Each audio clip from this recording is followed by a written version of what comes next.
Former President Donald Trump brings the house down at the annual Al Smith dinner. Oh, was he on fire last night? Good morning, Kuhner country. Okay, look, a lot to talk about today, but let me just make an obvious point. If you want to just look at the two candidates, Trump and Comrade Kamala, it's obvious. Kamala's people can talk all about their campaign of joy, of vibes, of good feeling. The only one that's actually really running a campaign of joy, vibes, and good feeling in terms of having fun and, you know, enjoying themselves as they're marching back towards the White House, there's no question. It's Donald Trump and J.D. Vance. J.D. has been cracking jokes. He's been bantering with the media. He's been debating them and hitting them with these one-liners and these zingers. And Trump, well, Trump is Trump. Trump is actually a naturally very, very funny guy. And he loves to crack jokes. He's even got a very good humor, self-deprecating humor. He'll even make fun of himself. And last night, man, was he in full force. I mean, it was a 30-minute speech that he delivered where he skewered almost everyone there in attendance. You name it. Mayor Eric Adams, Chuck Schumer. I mean, it went on. Schumer sat beside him. Schumer just, he looked like, I mean, he'd been in 15 rounds of a boxing match. I mean, it was zinger after zinger after zinger. Now, the person who wasn't there, obviously, was Kamala Harris. And I think she made a big mistake. Big mistake. The Al Smith dinner is a very high-profile dinner. Obviously, it's a lot of very prominent Catholics show up at the Al Smith dinner, including, obviously, the Archbishop of New York, Cardinal Dolan. He was there. And look, it's the grandees of New York show up at the Al Smith dinner. Not since Walter Mondale in 1984 against Ronald Reagan. That's how far back you have to go. Has a Democratic presidential candidate not attended the Al Smith dinner? And as Trump pointed out last night, I mean, it was one jab after another against her. People were laughing. They were splitting a gut. It was hilarious. And as Trump pointed out, that didn't work out too well for Mondale, did it? So, he's having fun. And she's not even able to attend the Al Smith dinner. In fact, she delivered another speech. I'm going to play that cut later, where she was yelling, screaming, seething with rage. Trust me, the joy is all gone about how Trump is now going to terminate the Constitution, again, lock up millions of Americans. He's going to start putting all kinds of Americans behind bars. He's a dictator. Can't you say it? So, as she sounds increasingly unhinged and deranged, frankly insane, yelling, shouting, screaming, raging, he is looking at the internal polls. You can see he's self-confident. His campaign is self-confident. She's imploding. This guy's at the Al Smith dinner. And he roasted her and almost every major Democrat. And in a room full mostly of Democrats. Not all. There were some Republicans, but many of them were Democrats. He had them laughing and in stitches. It was a bravura performance, a brilliant performance. Listen now to Trump. He says, I think I know why Kamala didn't come today. I think so. Roll cut 5A, Mike. I must say I was shocked when I heard that Kamala was skipping the Al Smith dinner. I'd really hope that you would come because we can't get enough of hearing her beautiful laugh. She laughs like crazy. We would recognize it any place in this room, and all polls are indicating I'm leading big with the Catholic vote, as I should be, But I don't think Kamala has given up yet. She hasn't. Instead of attending tonight, she's in Michigan receiving communion from Gretchen Whitmer.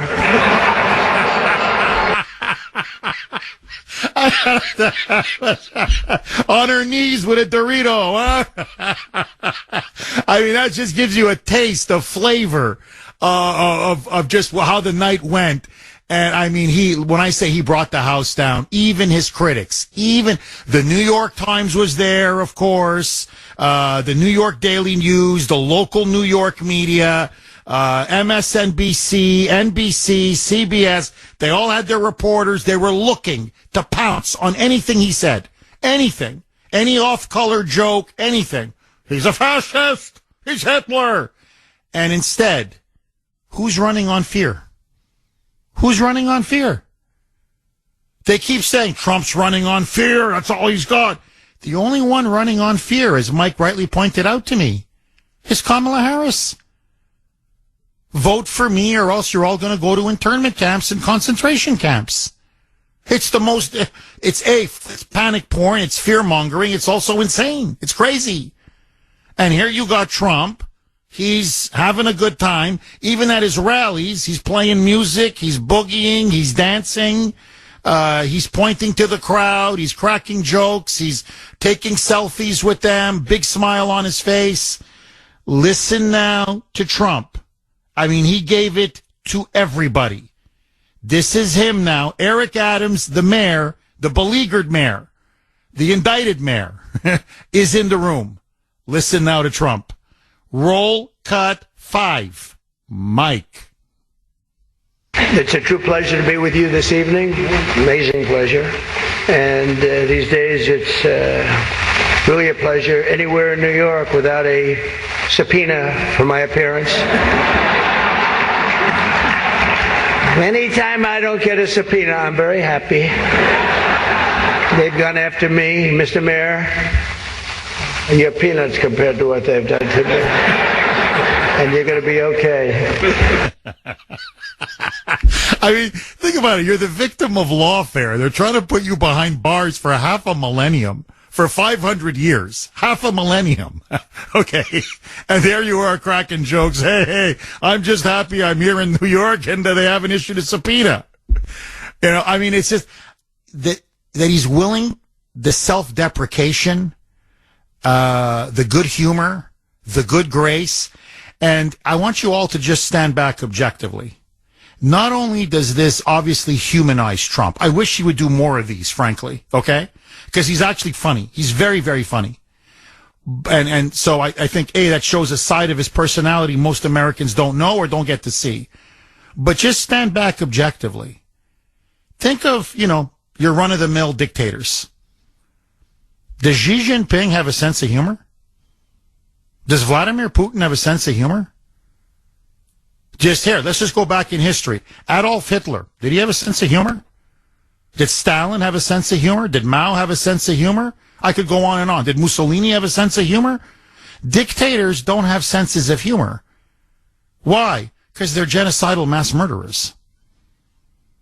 To them, I mean, the only thing that they laugh about is how they can persecute people and make their lives miserable, torment them.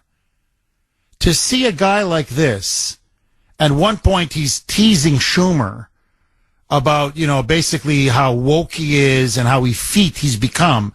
He puts his arm on Schumer's shoulder, like almost in an affectionate way, like, come on, Chuck, like he's just joking. You see him like this and you're like, this guy is going to put us all in concentration camps? Have you all lost your collective mind? It punctured the entire narrative, the entire pack of lies, the caricature that the Democrats and the media and the left have made of this man. Listen now to Trump. There is a group called Dudes for Kamala. Okay, Men for Kamala.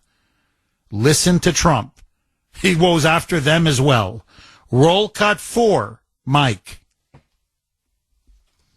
There's a group called White Dudes for Harris. Have you seen this? White Dudes for Harris. Anybody know? Are some of you here? White Dudes for Harris doesn't sound like it. But I'm not worried about them at all because their wives and their wives' lovers are all voting for me. Dudes for Harris. I mean, it's just... And I mean, and what's, the funny part is, yeah, you guys are so freaking effete, your wives all have lovers. And everybody's voting for me. So, look, let me ask you this. 2.5 weeks to go. Trump is cracking jokes. He's making people laugh. He brought the house down at the Al Smith dinner. He feels confident. Is he right to feel confident? Your calls next. 6:20 on the great WRKO. Jeff Kuhner, Boston's Bulldozer, 617-266-6868. Trump on fire yesterday at the Al Smith dinner. That's where, presidential candidates show up. And except for Kamala Harris yesterday, and they make fun of themselves, they make fun of their opponents, everybody has a good time, they raise money. Well, Kamala didn't show up, and that was one of the big stories last night. Trump did, and he was absolutely freaking hilarious. Absolutely hilarious. He was Trump, and he commanded the room, and he had people, people were bursting out laughing for 30 minutes. As he cracked one joke after another, after another, after another. This is from 781. You can text the Kuhner Man, 70470, 70470. Jeff, the reason why Comrade Kamala didn't show up, somebody told her Brett Baer would be there.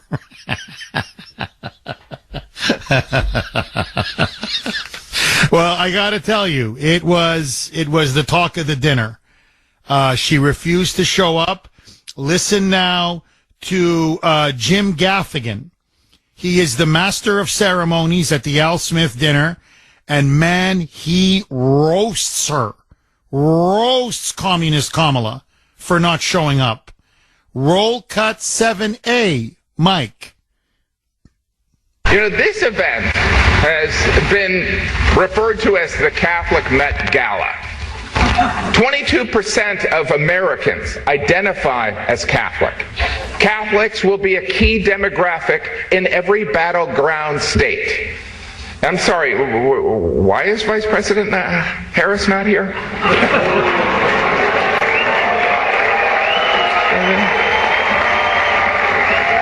I mean, consider this. This is a room full of Catholics and Jews in New York City. This is a layup for the Democratic nominee. I mean, in her defense, she did find time to appear on The View, Howard Stern, Colbert, and the longtime staple of campaigning, the Call Her Daddy podcast. I mean, they were ripping her. It was, now, by the way, Jim Gaffigan is a famous comedian on Saturday Night Live. He plays Tim Waltz on Saturday Night Live, and I gotta tell you, he is hilarious as Waltz. Absolutely hilarious. To show you, now remember, a lot of these people in that room are liberals. They're not all Republicans, far from it. A lot of Democrats in that room.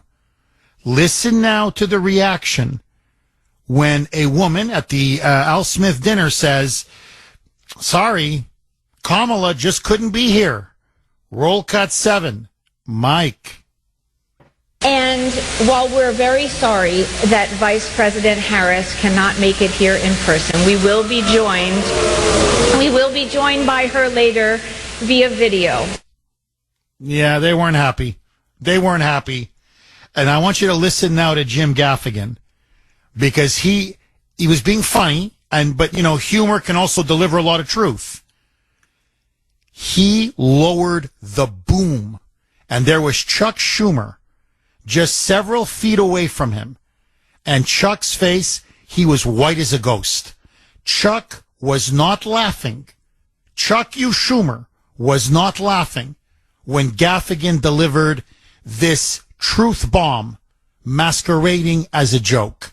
And it's a beauty. Roll cut 7B. Mike.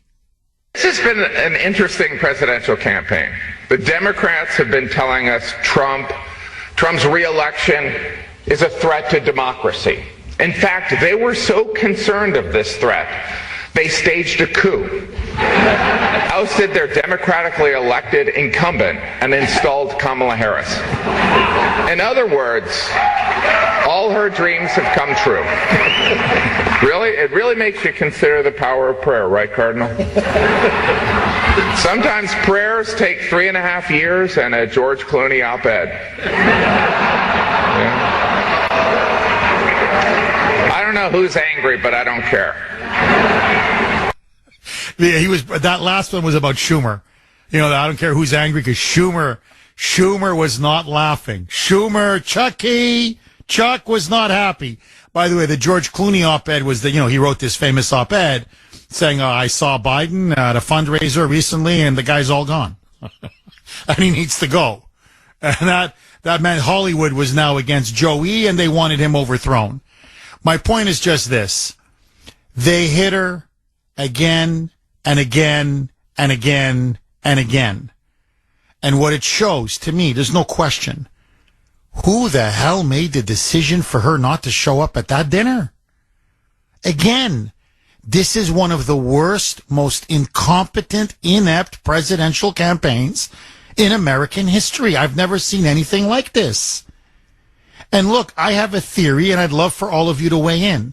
617-266-6868 is the number. I think the reason why she didn't show up is because, unlike Trump, she is so thin-skinned. She is so insecure. She is so full of herself. She's so arrogant and so full of pride and hubris. In other words, she's such a nasty human being. She can't take being roasted in person. The way they also made fun of Trump. I mean, all night they were making fun of Trump. In other words, she can't take a joke. And what does that tell you about her as a human being and as someone who's supposed to be fit to be president? 6:32 on the great WRKO. Jeff Kuhner, Boston's bulldozer, cleaning up the liberal bull. Okay, Trump now feeling the vibes. It's really the one who's having fun and having a campaign of joy, joking around, having a sense of humor, having a little bit of fun. It's not Kamala. Oh, the joy's all gone. It was Trump, and it was on full display last night at the Al Smith dinner. He showed up, she didn't. And the crowd noticed it, and they didn't let her forget it. Believe me. Now, I want to ask all of you, Kuhner Country. It's the Kuhner Country poll question of the day, sponsored by Mario's. Mario's Quality Roofing, Siding, and Windows. Kamala Harris snubbed the Al Smith dinner in New York, which is obviously a huge Catholic event. Is it because, A, she doesn't care about the Catholics or about Catholics and the Catholic vote? In other words, she's an anti-Catholic bigot, as many Democrats are. Or, B, because she knows she's not funny. She's not funny. That actually, Mike made that point to me when we were off air, and I thought it was a brilliant point. He said, yeah, she's very thin-skinned. Obviously, she can't take a joke because she's so insecure. And honestly, she's such a nasty person that she'll lash out. You could just see her eyes the whole night, darts flying out of them. How dare you make fun of me? She's nasty. She's vindictive. She's petty. But part of it also is The woman is just not funny. She may cackle, she may laugh all the time, but you're looking around like, what are you laughing at? You haven't said anything funny. Nobody said anything funny.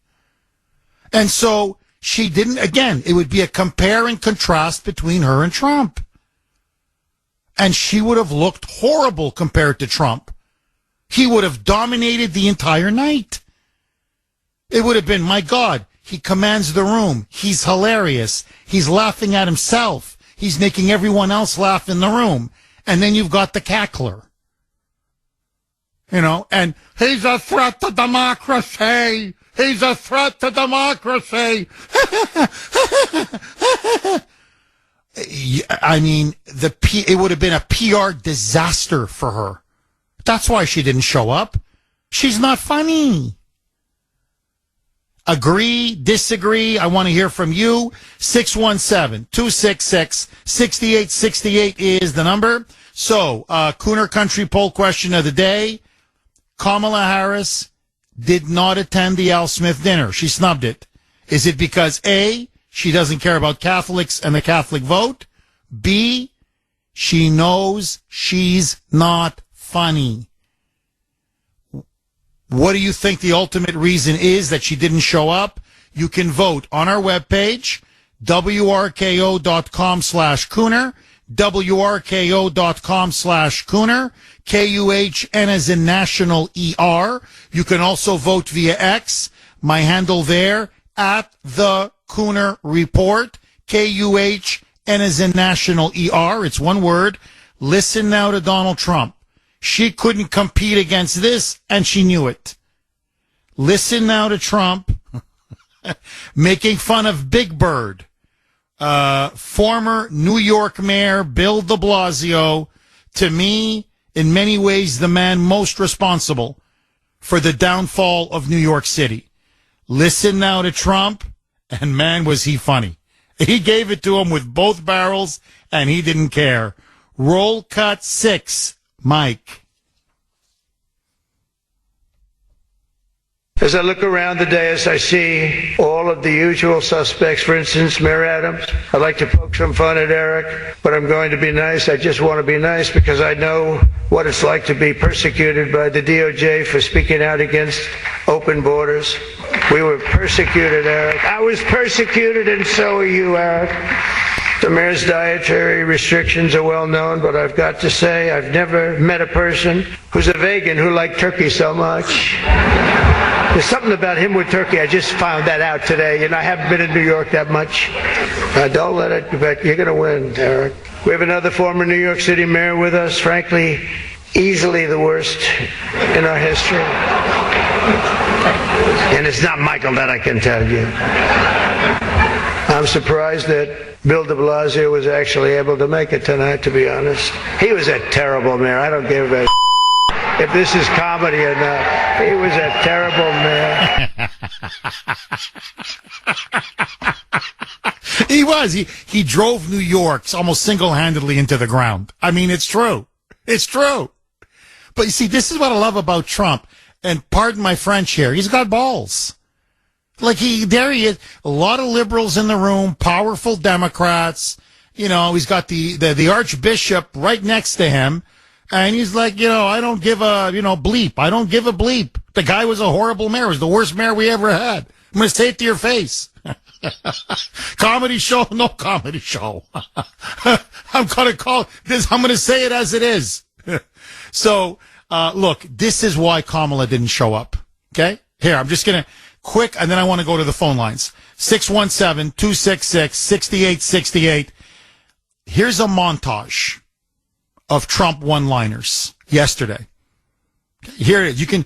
This is why Kamala didn't show up. Because he would have blown her out of the water.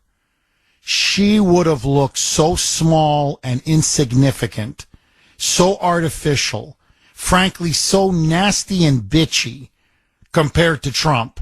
There's no question. Can you imagine that shrill woman, that shrill, nasty woman trying to be funny? That's why she didn't show up. And compared to Trump, listen now to this. Here is Trump. And by the way, it was 30 minutes that he spoke. And he held them for 30 minutes. Everybody said they laughed so hard, tears were coming down their cheeks. Roll cut 5B, Mike. Tradition holds that I'm supposed to tell a few self-deprecating jokes this evening. So here it goes. Nope. I've got nothing. These days, it's really a pleasure anywhere in New York without a subpoena for my appearance. Mayor Adams, good luck with everything. They went after you. I understand the real reason that she's not here is she's hunting with her running mate, spending a lot of time hunting. But unfortunately, Governor Walz isn't here himself, but don't worry, he'll say that he was. He's going to say he was. I didn't like Biden very much, and now I like him quite a bit. You know, it's... honestly, it could go on and on and on and on. I mean, really, and the way he went after Tim Walz. There was one. I mean, we didn't put the clip in, but he says, I used to think Democrats were crazy that men could have periods, and then I met Tim Walz. People were just laughing. It was just nonstop. So, look, what this shows to me, two things. I want to go right to the phone lines now.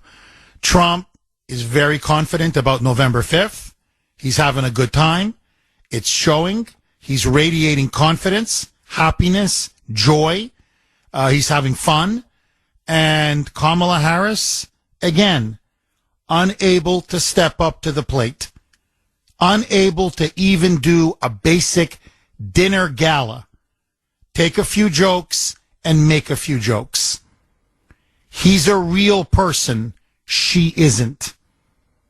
Agree, disagree. Sandra in Boston. Thanks for holding, Sandra, and welcome. Hi, Jeff. Hi. I think she's a real person. She's just not as likable as as Trump, I think. Rude is the word that comes to mind sometimes when I see something like the Brett Baier interview or whatever.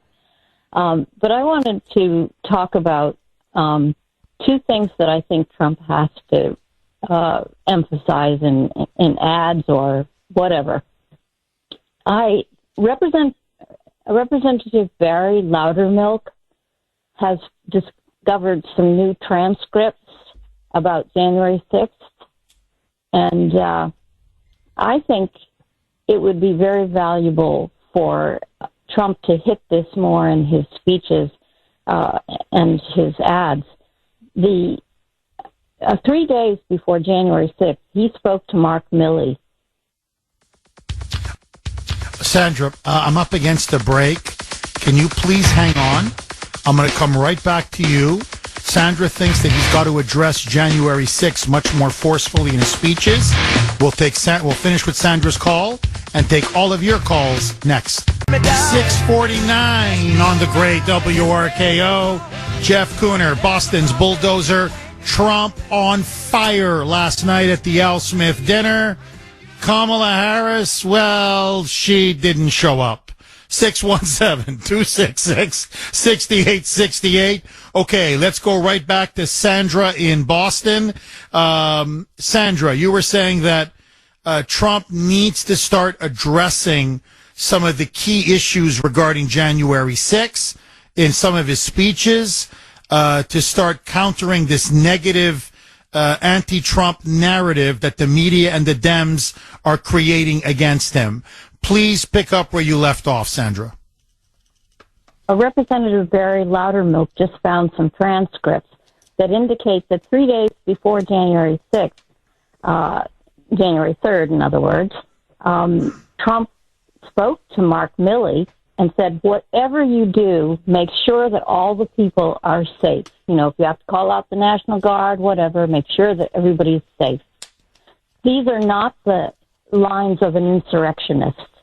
And he's got to get those quotes out there.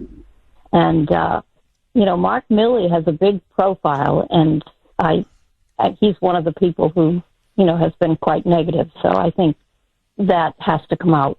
And then the second thing is that Robert O'Brien has put together a list of 400 people, former cabinet members and Gold Star family members, people who are supporting Trump. But you don't ever hear about it. You don't see it. Instead, we get Kamala Harris saying that nobody is endorsing Trump. And I think these are two bits of information that maybe if you listen to conservative radio, you're probably aware of this stuff, but the mainstream media doesn't carry it. So somehow he has to get some of this information into the mainstream loop. Well, Sandra, look, you make a very, very good point. If I was to critique Trump's campaign, I think he's running a very, very good campaign, almost a flawless campaign. But if I was to make criticisms of it, I would say he's got to do two things. You touched on one. I think he needs to address January 6th in a much more forceful, direct way. And one of the things he has not done, he's mentioned it occasionally, he has, but I would really drop the hammer, is saying, look, the documentary evidence, as you just pointed out, we've got it from the chief of staff to the secretary of defense to what was sent to Nancy Pelosi to Mitch McConnell to the mayor of Washington, D.C. on January 3rd, 3 full days before the so-called insurrection. I asked for a minimum of 10 to 20,000 National Guard troops. I said Antifa ran wild the whole summer, which they did. Black Lives Matter rioted, burned, and looted the whole summer, which they did. They could show up at this protest and all hell can break loose. You've got to have maximum security. Now, as you rightly put it, that is not the action of an insurrectionist. Why the hell would an insurrectionist demand 20,000 National Guard troops to protect the Capitol if the plan was to storm the Capitol? You want a smoking gun? This is the smoking gun. Case closed. That's number one. Number two, and in fact, I'm going to play the cut now. Sandra, thank you very much for that call. She wasn't able to make it to the Al Smith dinner. Why? Because she's not funny, and she wouldn't be funny last night. Listen now to what she's saying on the campaign trail. This is her now. Now remember, this goes off of Pennsylvania, Tim Walz in Wisconsin, the interview that she's now doing the media rounds, where now she's with Charlemagne Begad and others, where she's now saying, forget the fact that he's dangerous, forget the fact that he's unstable. He is now going to be a dictator on the scale of Adolf Hitler. He is going to put millions and millions of Americans in internment camps. He's going to start jailing everybody. Judges in camps, journalists in camps, members of Congress in camps, Democratic governors in camps, anybody that opposes him in camps. Listen to her now.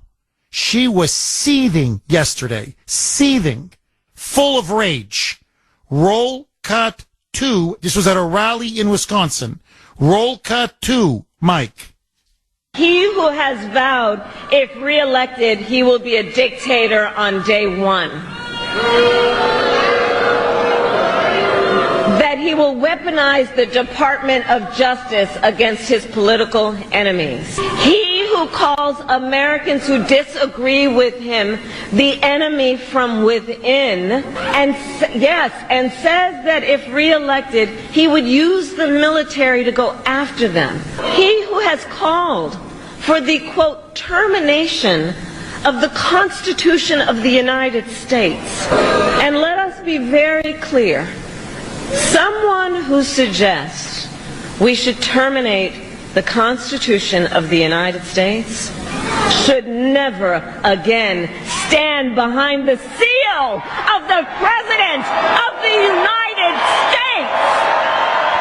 Never again. Never again. I mean, the audio doesn't quite do it justice. I mean, you can tell. I mean, she's unhinged, but her face is red. I thought her eyeballs were going to pop out of her skull. at the end. Never again, never again, never again. Now, why am I mentioning this? Okay, because, here, I'll just give you an example. I won't mention the person's name. I don't even want to mention the person's occupation because I don't want to get this poor woman and her husband in trouble. But she's a good friend of Grace, my wonderful wife, and she called up Grace. I believe it was yesterday. Grace told me about it last night. And she said, I'm very worried. I'm very worried about Trump, and I'm very worried about the election. Grace says, well, why? Now, this is here in Massachusetts. So it's deep blue Moonbat, Massachusetts. So that's a big factor. But still, she said, look, my husband and I went out for dinner with friends. There were 6 of us at the table. It was the 2 of us were Trump supporters. The other 4 were all professionals. Professionals. Accomplished professionals. These people are well-read. They're well-informed. They get their news, obviously, from the so-called, mainstream media, i.e. the corrupt corporate media. But these aren't, some fringe people you're talking to. There is nothing that we could have said that will dissuade them from not voting for Donald Trump. They are determined to vote against Trump. They hate him with an irrational passion. You cannot reason with these people. And the whole dinner, from the appetizer to the dessert, is how evil Trump is. And what they kept saying over and over and over and over and over and over and over, like a tape, okay, like a broken record. He's going to be a dictator. He's going to lock us all up. He's going to put millions of us into camps. We're watching the rise of Adolf Hitler. They're foaming at the mouth at dinner. As I said, their eyes are wide open. Their fists are clenched. This is what Goebbels called the big lie. If you say something, no matter how false, but you repeat it often enough, people will begin to believe it, no matter how outrageous, how demented, how false, how outlandish the lie is, how fantastical the lie is. This is now what is starting now to seep in. And for the life of me, this is the second critique I have. Number 1, January 6th. Number 2, it's him, it's his campaign, and almost every conservative in the media. I see Laura Ingraham. She plays the cuts of them calling Trump Hitler, including Kamala Harris. And she just rolls her eyes. And just almost like, who can believe this? And they, back to the Hitler playbook. Oh, that's so old. And then she just sort of moves on. I'm not criticizing her. I'm not singling her out. What I'm just saying is, this is the attitude. Trump, his campaign, the media, the conservatives in the media, they just roll their eyes like, oh, come on, who could believe this? Oh, come on, this is so crazy. Oh, come on, these people are obviously unhinged. No, people are believing it. Tens and tens of millions of people are believing it. Propaganda works, especially if you keep repeating it often enough. For the life of me, I don't understand. This is what I would do if I'm Donald Trump. You could end this right now. Call a press conference and say, I am here to address these outrageous, bogus, garbage, incendiary, inflammatory claims. I'm going to terminate the Constitution. I'm going to put millions of people in internment camps. I'm going to end democracy in this country. You are freaking insane. And if you in the media continue to peddle this, you're all insane. And that Kamala Harris now, by spreading these lies and this demagoguery, has disqualified herself from the presidency of the United States. She needs to get a psychiatric test The woman belongs in an insane asylum. And then lower the boom. It's this language that got me shot in the face. I got shot in the head because of this. You want a third assassination attempt? You're sowing the seeds of a potential violence and civil war, God forbid, when I win in November. No one's coming after you. There's going to be no internment camps. No one's suspending the Constitution. And then play the video, not the audio, the video of his interview with Maria Bartiromo, the full 43 seconds, and say, I was talking about on election night, when Biden is president, should Antifa, the enemy within, Black Lives Matter, the enemy within, you know, the ones who riot, loot, burn, murder, maim, call for the revolutionary overthrow of the American government? You know them that occupy city after city and burn city after city to the ground? Hello, you morons. If they decide to engage in violence on election night, I said the National Guard's going to have to take care of it. I'm not in charge of the National Guard. What are they going to do, sit back and let cities burn to the ground? And if need be, call in the military. That's all I said. In other words, in the face of a real insurrection, massive violence, looting, rioting, burning, the National Guard will step in, and they should step in. Now, if you get Adolf Hitler out of that, you are so insane, then there's nothing for us to talk about. He's not addressing that issue head on. Because I understand, from his point of view, this is so preposterous. Like, you want to talk about conspiracy theories. This is from the party of science and the experts. And, we just deal in facts. This is even crazier than the Russia collusion hoax. I mean, honestly, the Russia collusion hoax. So, here you have a presidential candidate who is a secret agent of the Kremlin, if you can believe this. And they worked with the Kremlin to steal the election from Hillary Clinton. That was the garbage, the big lie that they peddled for 2 years. Now, holy mackerel, this is even worse. Hollywood would even, I'm telling you, Hollywood would not do a movie because this is so preposterous. A man who was president for one term, never sent anyone to jail, never charged anyone. All he delivered was peace and prosperity for 4 years. That's it. Nobody ever went to jail. No political opponent, nobody. No journalist, one, was even charged. No one in the deep state, not one, was charged. Forget going to jail. But now, at 78 years old, no. This guy is not only going to make himself dictator for life.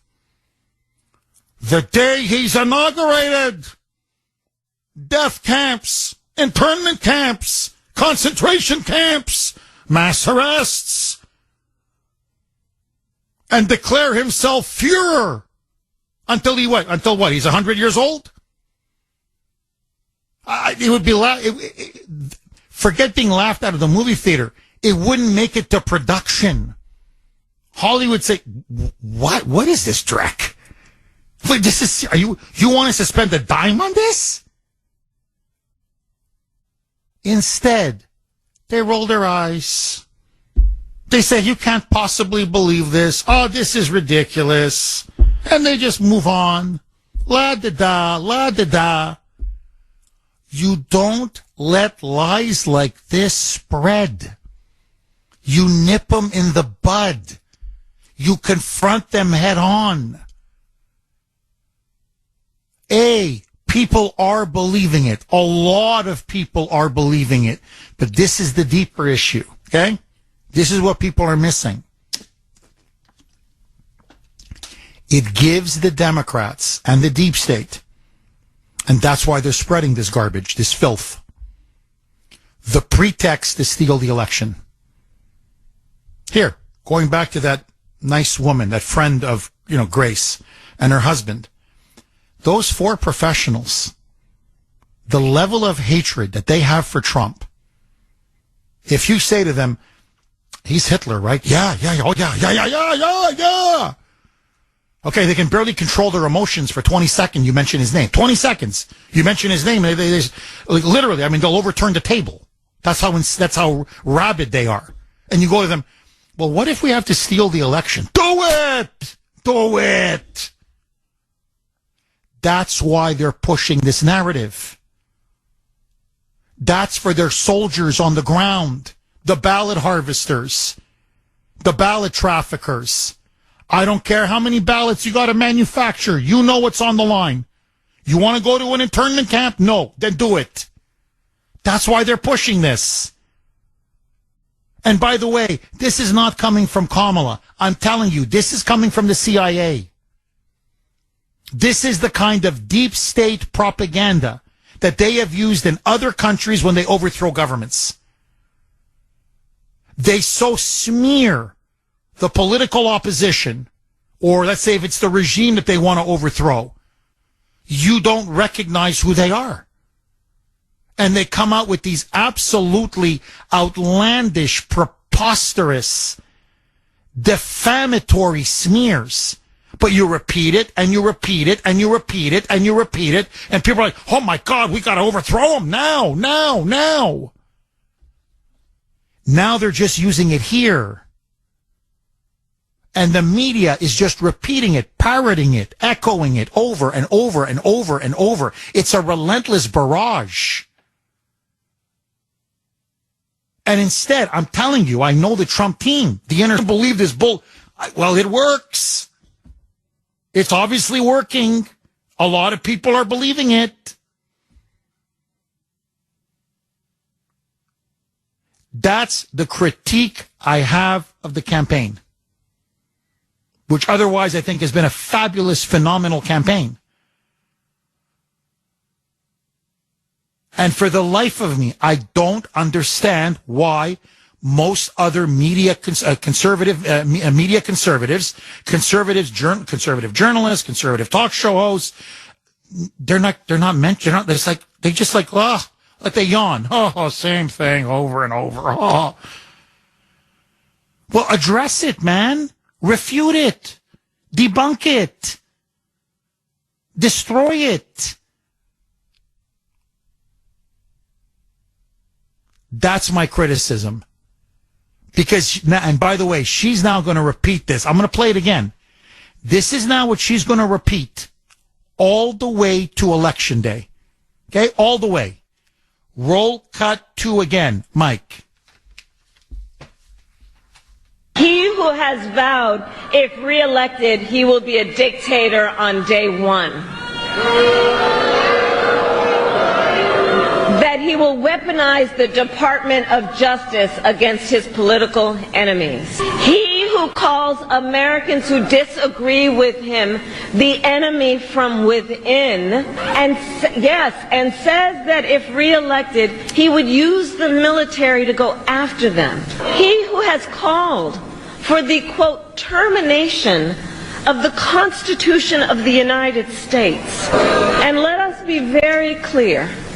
Someone who suggests we should terminate the Constitution of the United States should never again stand behind the seal of the President of the United States. Never again. Never again. You know, Mike just made a good point in my ear. He said, Jeff, it's almost like Biden. You know, when Biden would just start randomly screaming and yelling and raving, she sounds exactly just like Biden. She's a raving lunatic.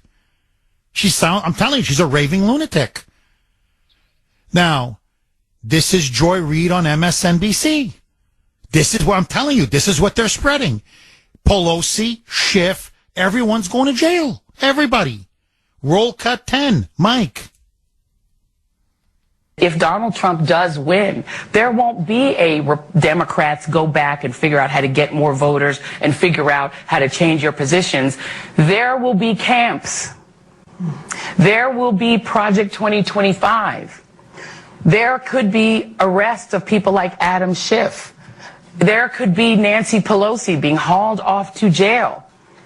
And if you don't think that that's possible, then you really don't understand that there is no American exceptionalism. We're just a country like every other country. In other words, fascism is coming to America, as Kamala Harris told Charlemagne the God. That's what they're now peddling. Now, if you want, I could play you cut after, I don't want to bore you. I can play you media cut after media cut after media cut after media cut. They're now just echoing. It's like an echo chamber for Kamala and the Democrats' message. Now, I'm sorry. This is the central argument that they're making. This is their central main line of attack. This is why you can't even have dinner with people anymore, because they're so enraged how much they hate Donald Trump. Where's the rebuttal? You're just going to let this stand? No, I'm sorry. Enough is enough. This is pure 1,000% unadulterated bull, you know what I want to say, bull crap. Call it out. 7:19 on the great WRKO. Jeff Kuhner, Boston's Bulldozer. 617-266-6868 is the number. Heather in Rockland. Thanks for holding, Heather, and welcome. Hi, Jeffrey. How are you? Very good. How are you, Heather? I am good. I don't think Kamala went to that dinner because I feel that she is so insecure with herself that she, like you said, cannot take a joke. Someone who's secure with themselves don't really care what other people think. I mean, they care what other people think, but they're confident in themselves to know them that they're, that they're happy with themselves or confident in who they are, that they could take jokes. Do you know what I mean?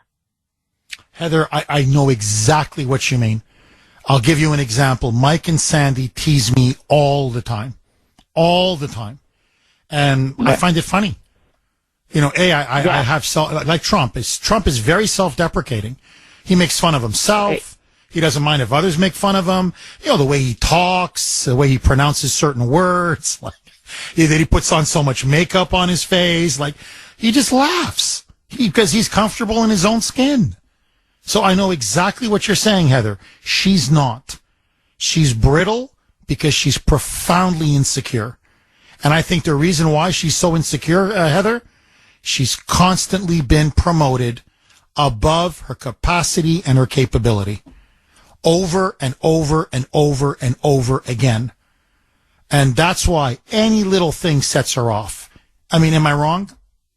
No, I think you're 100% right. And the other thing I wanted to say is, I was thinking about this, and I think not that she has dementia, but I mean, I think if she were to get in, she would be like falling at the seams, even like kind of like Biden, even though Biden had dementia, but like she's so incompetent that I don't even think like, how is she going to even like, it's almost like she's, I want to say like playing a role, you know what I mean? And like, it's not who she is, but she's like playing a role in a movie or something.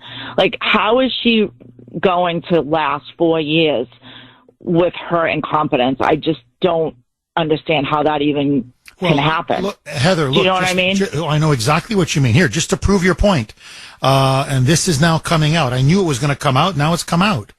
So she had that disastrous interview with Brett Baer. So now people behind the scenes, camera crew, others who are witnesses, are now telling the media that afterwards she refused to shake Brett Baer's hand. The interview is now over. She refuses to, he's trying to be, polite, and he extends his hand. And he said, "Thank you, Madam Vice President." She refuses to give him her hand. She refuses to shake his hand. Then apparently She called him a nasty name. You're just another lousy MAGA whack job. Or nut job. I forget how she phrased it, but you're just another lousy MAGA nut job. And then she's got tears in her eyes. And she storms off. And they said that she was crying in the green room. That she was crying in the green room. Now, you can see a little bit of it during the interview. That's what I found so remarkable about it. I go, she's melting down. At one point, she's like basically got tears. He almost broke her on the border at the first part of the debate, like showing the clip of that mother crying or testifying in front of Congress and, talking about the death of her daughter. And he said, you owe her an apology. Will you apologize? And she was like, and then she got angry, and then she started to berate him, and then she started to scream at him, and they cut the interview early. Her people came in and said, no, they're waving their hands, get her out of there. Because they knew she was in big trouble. She then starts to break down and cry after the interview in the green room.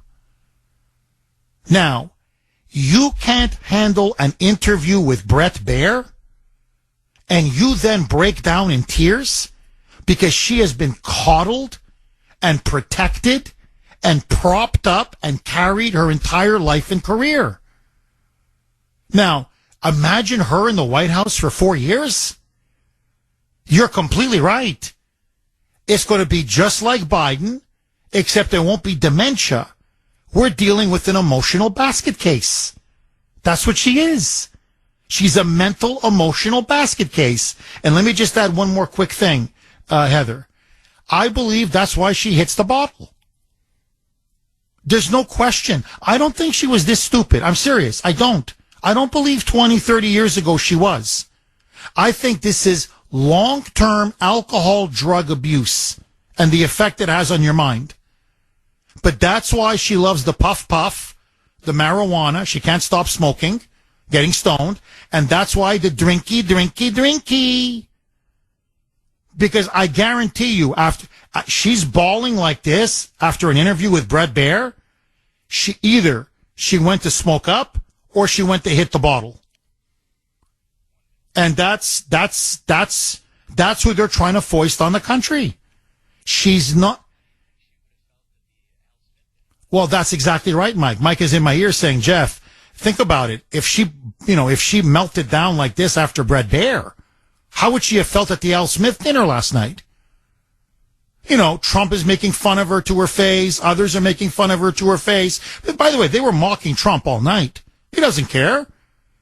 She'd have to be in rehab, taking a whole night of jokes about her. That's her problem, Heather. She's not fit to be president of the United States. Because deep down, she doesn't know who she is. Because she's played role after role after role, and she's been a phony her entire life. Heather, thank you very much for that call.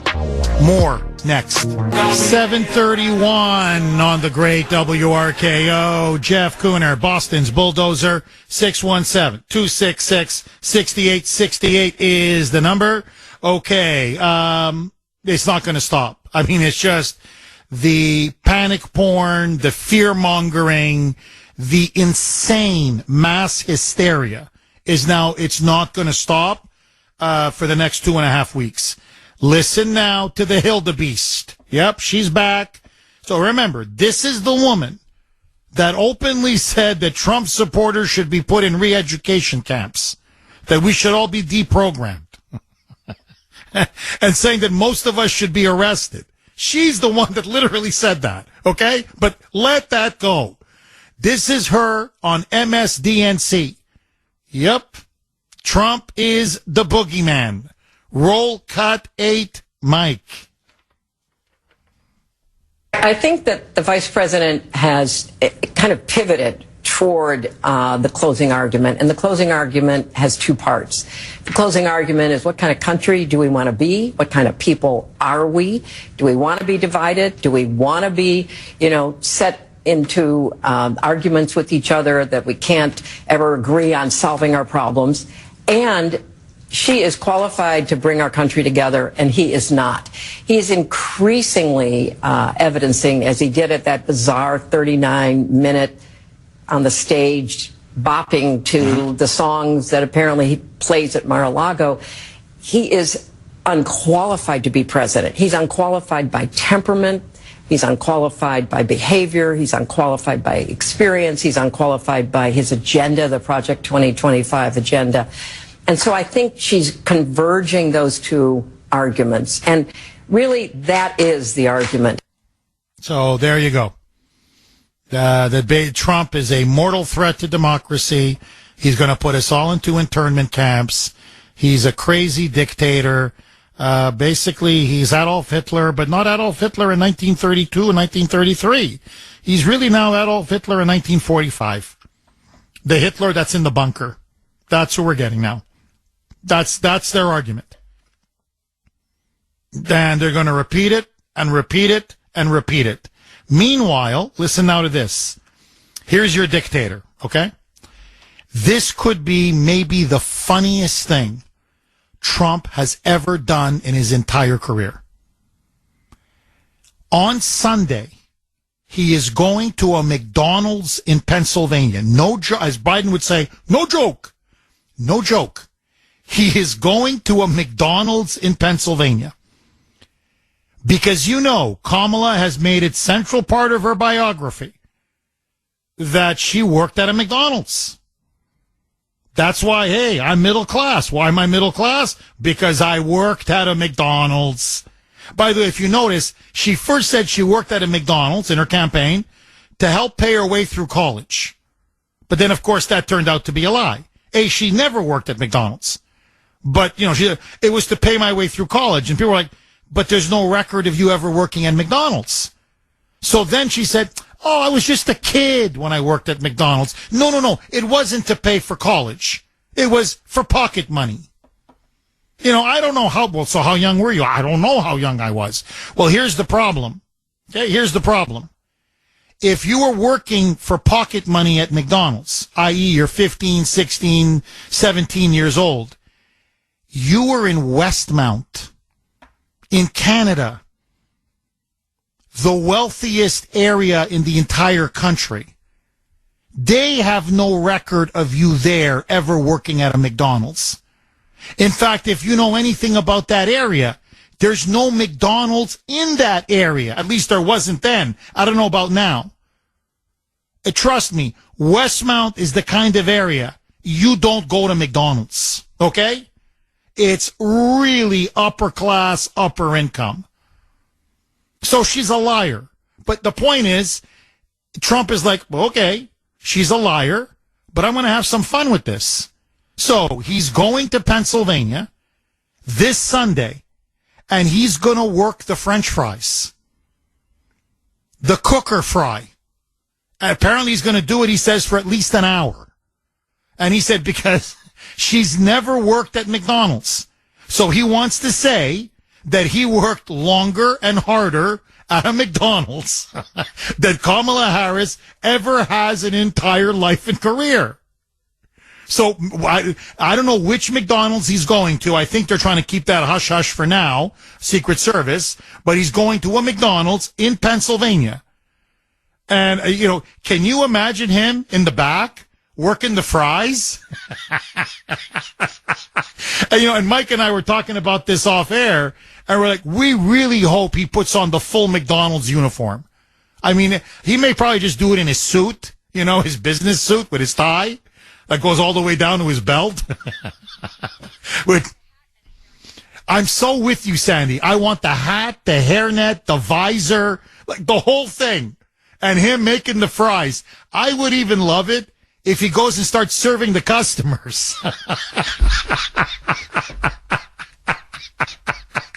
I mean, and can you imagine the jokes that are going to come out of his mouth? I could just see him, Kamala never did this. But does this make me middle class now? I'm feeling really middle class. Here. Here's my qualification to be president. Here it is right now. Or he may probably wear his blue suit with a visor. But I mean, he's having fun. He's mocking her. He's ridiculing her. He's comfortable in his own skin. He's not insecure at all. In fact, quite the opposite. And she's going to rage and seethe and rave, yell, scream, and shout all the way to November 5. 617-266-6868. So let me throw this log on the fire. I want all of you to weigh in on this, Kuhner country. What do you think of Trump doing a shift at McDonald's?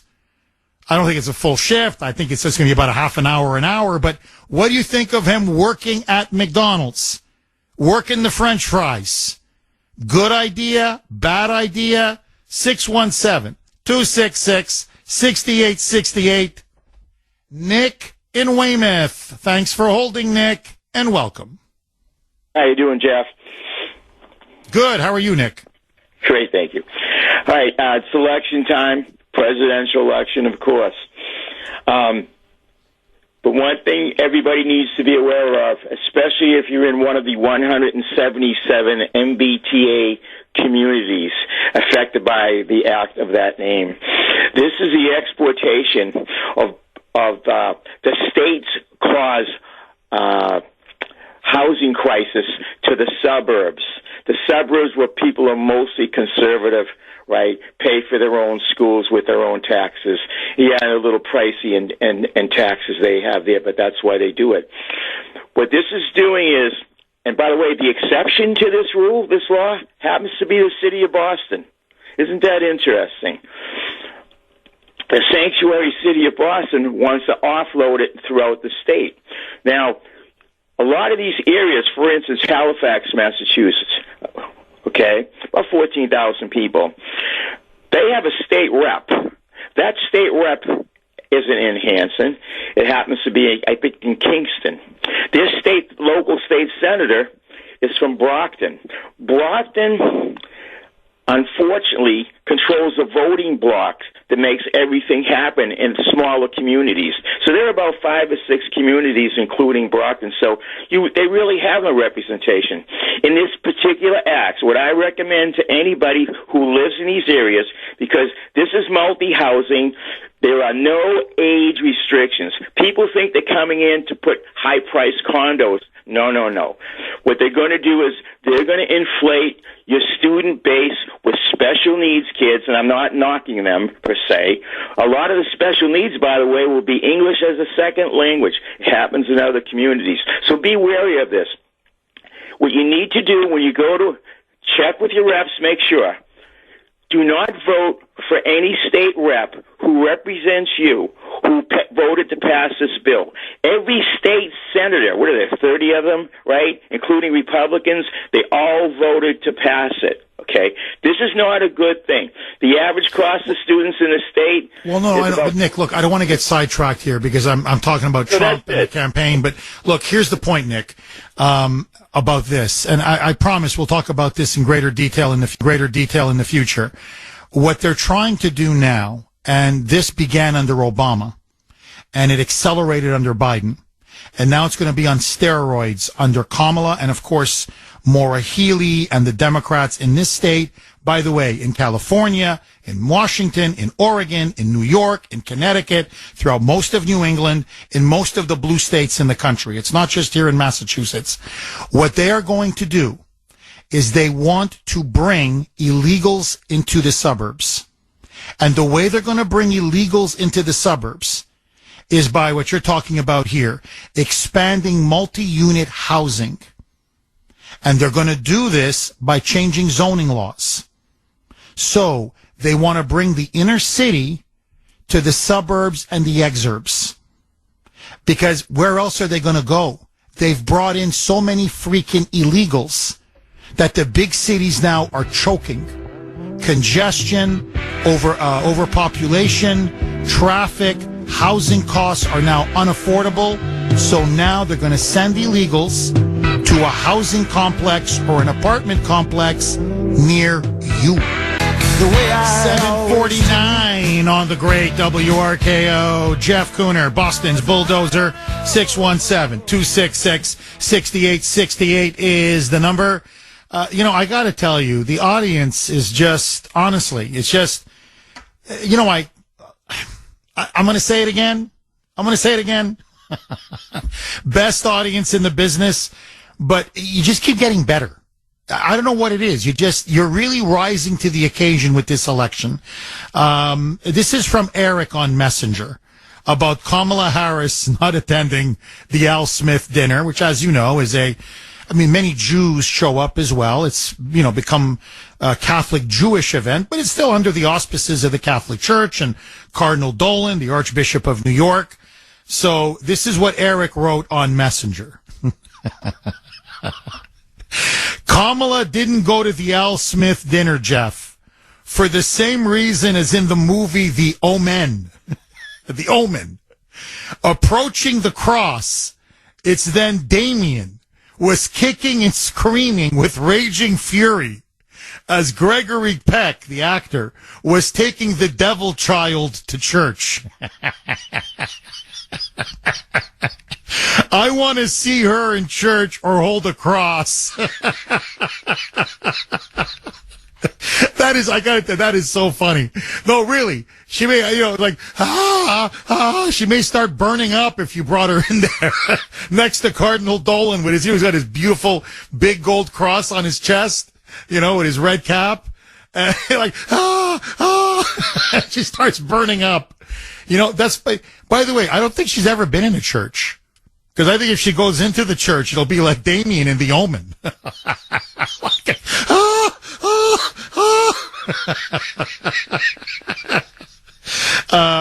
This is a really, really good message as well from Marianne. It's a bit of a long message, so I'm just going to take a couple of points out of it. Jeff, so according to Kamala and the Democrats now, fascism is coming to America. Well, you know what? If Kamala wins, that's exactly what will happen. People better open their eyes and see that if the Democratic Party is elected, that's exactly what will happen, and they need to heed that warning. Everything they blame conservatives for doing, or everything they say that the other party will do, is exactly what they are doing and planning to do. And they're getting more and more outrageous with their claims because they're getting more and more desperate. So expect in the next couple of months or so, expect in the next couple of weeks or so, that they will be spouting even more outlandish accusations against Trump and towards the Republican Party. I think they see that everything they've been doing isn't working anymore for people, at least those that are able to think critically. So they have to go back, and this to me is the key point, to those low or no information voters. And this is how they do it. I pray to God there's not enough of these low information voters to put her in the Oval Office. But I have to tell you, I'm very worried about cheating because I think they've been manufacturing ballots for a very, very long time. Call me crazy. You're not crazy, Marianne. And look, that's clearly, I'm telling you right now, Bill in Sudbury calls Trump is Hitler. This is towards the Bill in Sudbury's, the Bens in North Andover, the Chris's and Frank's in Gloucester. This is for the Moonbat low information voter. He's going to put us all in internment camps. And right on cue, baby. Bill in Sudbury. Thanks for holding, Bill, and welcome. Hello. Good morning, Jeff. Good morning. Nice Hi, to Bill. talk to you. I do think he's going to lose, and I do think it's going to be because of January 6th. I think that we all watched it on TV. We don't need it explained to us. I don't think he will be rewarded for his actions on January 6th. I know you point to the to the To the phone call evidence. from 2 weeks before. No, I understand. I point to the evidence, but now I'm just curious. Where are you getting this opinion from? And I'll tell you why. Because if you look at all the polls, January 6th is not even top 10. Most people say it's the economy, immigration, border, and crime. Even those that are voting for Kamala against Trump say the number one reason they're voting for her, 17%, she's not Trump. Number two, they're claiming somehow they're defending democracy. How they're defending democracy? By supporting a woman who implemented a coup against Joe Biden. I don't want to, that's a liberal mind. I don't want to get into the liberal mind because it makes no sense. But even they're not citing January 6th. And then 14% say abortion. So nobody is mentioning January 6th as, say, a top 5 or even a top 10 reason. Even Kamala now is not campaigning on January 6th. I can play you the cut for the third time. She says that Trump is going to put millions of people into internment camps and that he is going to erect a dictatorship and he is an existential threat to democracy and he's going to start jailing all of his opponents. So she's not talking January 6th. So where do you get January 6th, Bill? In this election is that the wrong side won on January 6th, and that those people are heroes. And here's why I know. Did you even stop? Did you even listen to what I just said, or were you just talking the whole time? I'm responding to it, Jeff. Are you listening to what I said? Is a better question. No, I listened to every word. Calm down. Okay. Again, stop foaming at the mouth.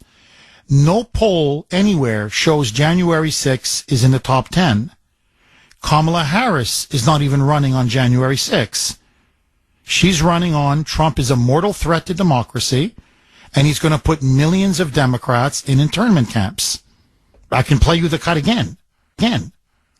So where are you getting this claim that January 6th is the motivating factor for why Trump is going to lose? Based on what evidence? Okay, you're pointing to the polls and say, let's talk about the polls. Let's not talk about the actual event. And then you say, well, why aren't you talking about the polls? Listen, his actions between 1 and 4 p.m. are unforgivable. There's no coming back from that. And you saying that 2 weeks before, talking on the phone to Nancy Pelosi, well, that was his last chance to do anything about it. That's new. That's crazy. We watched it on TV, Jeff. We watched it Bill, on you're making TV. no sense. Look, Bill, honestly, I mean, it's like a rabbit hole. I mean, I'm being serious. I kind of feel sorry for you. I mean, really, it's sad. Look, 3 days before, he called for 20,000 National Guard troops. Now, I need you to use logic. Try. You can do this. I'm telling you, it's easy. Okay? Please. You're a brainwashed man. Try to unbrainwash yourself. If he wanted an insurrection to storm the Capitol, why would he be asking and pleading for 20,000 troops to be placed at the Capitol 3 days before the event takes place? It makes no sense. Do you understand? Whatever you think about January 6th, your theory implodes. That's number one. Number two, and again, it's kind of scary. Kamala Harris is not talking about January 6th. The presidential candidate is not talking about it. The media has stopped talking about it. The Democrats are not talking about it. They're saying he's a dictator and that he will terminate the Constitution, erect a police state, round up millions of Democrats, and start placing them into either internment or concentration camps. So why are you fixating? Where are you getting the evidence that January 6th is going to be the decisive motive or reason why people are going to vote and give the election to Kamala. I ask you to give me evidence for that claim. You're going back to a January 6th between 1 and 4 p.m. I don't want to discuss 1 to 4 p.m. We've been talking about January 6th for 4 years. Where is your evidence that people are going to vote against Trump based on January 6th? Do you have any evidence? Chance to do anything about it was 3 days before. And his request for 20,000 troops means he knew the danger. He was fully aware of how dangerous a situation it was. Oh, my God. Bill, it was 2020. Okay? 2020 saw Antifa loot and riot and burn in cities all across the country. Black Lives Matter, the George Floyd riots, we all saw it, we all witnessed it. Hundreds of people were maimed and crippled. Almost 1,000 police officers were seriously injured. Many of them were executed. 37 civilians were shot dead by rampaging Antifa BLM thugs. $13 billion in damages. He was saying, they are going to show up on January 6th. I don't want any violence. Bring in the National Guard. So, you can't storm the Capitol if you have 20,000 National Guard troops. So how could he be planning to storm the Capitol? Hello? I mean, Bill, for God's sake, seriously. 2 + 2 = 4. Thanks for the call, Bill. 617-266-6868 is the number. That's what I'm afraid of. That was what Marianne was trying to say on Messenger. These are the people that are voting for Kamala Harris. No facts, no evidence, no logic. You can't reason with these people. It comes out of the mouth of the media or the mouth of the Democratic Party. And it's like a tape. They just repeat it and repeat it and repeat it and repeat it and repeat it. And you're saying, but no, it doesn't make sense. It is just keep repeating it. That's the definition of a sheeple, of a zombie, frankly, of a fanatic, a zealot. 8 o'clock, you know what that means. Caller of the week, Kuhner's call log. It's time for Kuhner's Call Log, where we showcase our favorite caller from the week. I can hear you. Can you hear me? Thanks for holding, Maria. I'm kind of baffled that everyone is still acting like it's politics as usual, and it's not. It doesn't matter how awful Kamala is. They're going to steal it, and they're going to tell us she got like 100 million votes, and they don't care about the optics. We're dealing with people who are either straight up communists or are too ignorant to realize they're supporting communists. Remember that slogan she had, "We're not going back," or "the forward together"? That's directly from Communist Party USA website. You can look it up. Her rhetoric is communist. Her policies are communist. You name it. And the fact that so many people are supporting this absolute imbecile, it's mind-boggling. We're witnessing the worst brainwashing and gaslighting campaign in history. And what everyone needs to understand is that they are all in on their communist revolution. I fear for this country, and I fear there is no peaceful way out of this, because these people won't stop. They never stop. You see, our side is peaceful. We don't want violence, but Jeff, at some point you either do self-defense or you go to a gulag. What they're saying about Trump, about putting people in camps, that's what they want to do. You know, this is what these people do every time they take power. And what exactly makes people think that it can't happen here? You know, please understand I'm not trying to fearmonger. I'm trying to warn people. And next week, it could be you on Kuhner's Call Log. Please, don't be a stranger. Call again. I want to thank Maria for that call. The competition was brutal this week. I never have a say. I don't have no say in who's the caller of the week. That is primarily Mike and Sandy, mostly Mike. So the competition, I know, especially this week, ferocious, absolutely ferocious. I always like hearing from Maria because she gives the perspective of someone who came from the former Soviet Union. She was born in Ukraine, but during the time of the Soviets. And so she experienced communism firsthand and fled Soviet Russia or Soviet Ukraine at the time and came to the United States. So when she says, trust me when I tell you this, they sound like Bolsheviks, they talk like Bolsheviks, they act like Bolsheviks, they're Bolsheviks. She knows what she's talking about. 617-266-6868 is the number. Look, just 10 more seconds and I want to go right back to the phone lines. You listen to a guy like Bill in Sudbury. I'm telling you, he's your typical Massachusetts moonbat voter. And that's my fear. That's my fear. I didn't want to keep him on too long because I want to ask him, do you believe we're going to, you guys are going to be put in internment camps if Trump wins? I'm sure the answer is yes. I mean, I'm sure. In fact, if he wants to call in next week, I'll ask him that question point blank. I guarantee you he's going to say the answer is yes. The propaganda now is getting more outrageous, more outlandish, more vile because they can see their internal polls. Kamala Harris is losing in every key battleground state. So now, just like, by the way, in 2016, you remember when Madeleine Albright, the former Secretary of State under Clinton, came out and said to all women, there's a special place in hell for you? You're going to burn in hell if you don't vote for Hillary Clinton? It's always the same. Fearmonger and bully, frighten, scare, almost terrorize people into voting for the Democratic Party.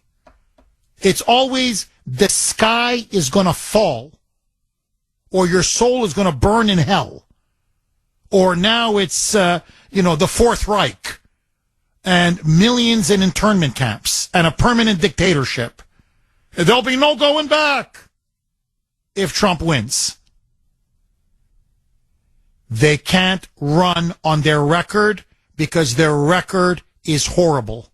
So all they have left is now sheer panic porn. And the question is it enough? And will it work? 617-266-6868. Agree, disagree. And let me ask all of you, second log on the fire. Trump is going to work at a McDonald's. He's going to McDonald's. He's going to do maybe half hour, an hour, making French fries, the cooker fryer, maybe even in a McDonald's outfit. Good idea, bad idea. He is clearly spoofing Kamala, and he's going to come out after that saying, I have now worked harder and longer at a McDonald's than she ever did. In other words, he's going to expose the lie at the essence of her biography. She's not middle class. She's never been middle class. She never worked at a McDonald's. She's a liar. Good idea, bad idea. Do you like it? 617-266-6868. Paula in New Hampshire. Thanks for holding, Paula, and welcome. Oh, good morning, Jeff. I was just starting to. Good morning. I was just starting to say, Trump has rolled his sleeves up and worked with blue-collar workers. So to me, I think this is great because the workers will love having him there. And Jeff, when the Democrats tell us what we're going to do, it's like Hollywood. We see what they're going to do to us. They're going to put us in internment camps. They're going to be the Communist Party. They're the party of love that I left many years ago, or should I say they walked away from me. So I love this with Trump. And we all have to take a look at this and say, is the glass half empty or half full? I say the glass is 3/4 full now because I said once he takes New York, it's all over with. Well, he's taking California. I believe he's going to Madison Square Garden. I'd love to go down there and volunteer and go back to my hometown where I grew up and help this man. I believe he is going to win the election. They are falling on their face. They will do anything they can to take that caller who's brainwashed, but you're never going to change it with them. This is the party of love, which is really the party of hate. And the Republicans now have to stand up unify behind this man and say, what is it going to take to get him over the finish line? You know, Jeff, I always go back to 2015, 2016, and when I had the pleasure of meeting you at the Verizon Center, we all believed in this man so much that he was going to make America great again. We did whatever we had to do to get him over that finish line in the primary. And then we got him over the finish line, and he became the greatest president this country has ever had. And if we don't do it again, look at what we're going to have. Lying Kamala, who laughs like a hyena. She is a communist. She will put us in the determined camps. We will not have our freedom anymore. The hell with January 6th with this guy. The poor people who are being in jail right now, and yet she'll come after each and every one of us because we're against them, because we believe in our freedom. We are patriots. Look at what FEMA has done to these poor people in North Carolina. And, oh, by the way, people, Kamala's husband is involved in the lithium in the ground there. He's got some connections there. And if a vote had to come, he would vote for it. Oh, a conflict of interest. And let's talk about Nancy Pelosi here. She knew about January 6th. She admitted to her daughter that she was wrong. She should have had the troops there. Let's talk about Nancy Pelosi and all the inside trading that they all do. So let's get it done with, and let's get this man over the finish line. And instead of making the glass 3/4 full, that glass will be full. 4 more years of this wonderful man. The Hispanics, the Latinos are coming over. The black population is coming over, and I applaud them for coming to stand behind this man. You know, so let's stay focused. And the focus is the cookie of President Trump becoming the president again. Amen. Amen. From your lips to God's ears. Paula, thank you very, very much for that call. Mike, how much time left? Okay. I'll play this on the other side, all right? So I don't have time to play the cut right now. Kamala is bleeding working class voters, Latino voters, but black men in particular. That's why they're petrified now about Georgia, North Carolina, Pennsylvania, the big cities like Philadelphia and Pittsburgh. They don't think they can win. In private, they're really worried. I've got a cut for you. You got to hear it to believe it. Next. 8:20 on the great WRKO. Jeff Kuhner, Boston's Bulldozer. 617-266-6868 is the number. Look, this is why CNN is panicking. It's why the New York Times is panicking. It's why the Washington Post is now having a meltdown over at the Post. Because A, they have access to Kamala's internal poll numbers. B, they're looking at the public polls. And here's what they're showing. Don't take my word for it. Listen now to Don Black Hole Lemon. Don Lemon, biggest Trump hater you can find in the media. Don Lemon has been talking to black men in the swing states. And let me tell you what Don Lemon is now reporting. Roll cut. This is him, by the way, on CNN. Roll cut 13. Mike. There's a problem. And look, I went from battleground state to battleground state. When they invited me to the convention, I didn't just want to fly there. I said, I'm going to go and talk to voters in battleground states. And I did. It was not curated. I went up to people just doing man on the street. I said, who are you going to vote for? Black men. And time after time after time, they said, I'm voting for Donald Trump. Why? Now, there are reasons why. They said, because most of the time they said, well, you know, for economic reasons, right? Or because he gave me a stimulus check. And I had to correct them over and over and tell them where that stimulus check came from the Democratic Congress and from Nancy Pelosi, and that Donald Trump actually held the check up so that his name could be put on the check. So they think they got the check directly from him. Meanwhile, Joe Biden has given 1 or 2 stimulus checks as well, but they seem not to know and understand that. You can vote for whoever you want to vote for, but the reasons that you're going to vote for them, I think that they should be accurate and factual, and you should know why you're supporting someone. They're voting for Trump, but for the wrong reasons. The stimulus check, it came from Pelosi, not from Trump. He just put his name on the check. These people are idiots, okay? No, I'll tell you why black men are voting for Donald Trump. because they can see the cost of food and groceries, and every time they go to the gas pump or pay their rent or pay the energy bills. Obviously, the cost of living in the last 3.5 years has skyrocketed. Wages have nowhere near kept up with the massive increase in inflation. Life was better under Trump. The cost of living was infinitely lower under Trump. The standard of living was much higher under Trump. You know what black men remember? Here, this is the color that they see. It's not black, it's not white, it's not brown, it's green, baby. Money, moolah. And you know what they had under Trump? In their pocket, cash. Good take-home pay. That's what they remember under Trump. Life was better. And their cities and their neighborhoods, just talk to people in West Roxbury. Don't take my word for it. Hey, Don Lemon, walk around West Roxbury and ask them what happened to their rec center.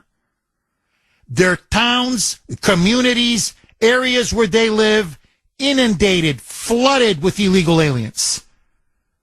On the backs of blacks predominantly. Everyone's been affected, don't get me wrong.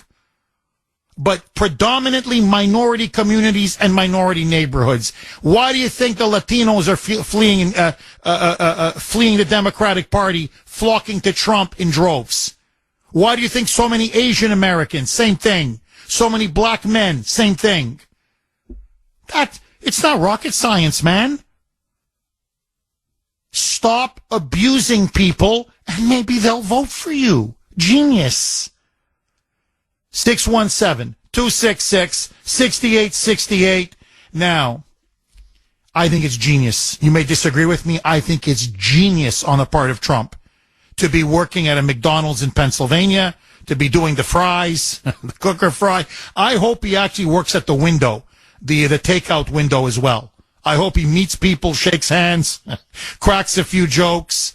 You know, when people sit down, they deliver it to you now when you go to a McDonald's, you know, whenever you're taking a seat.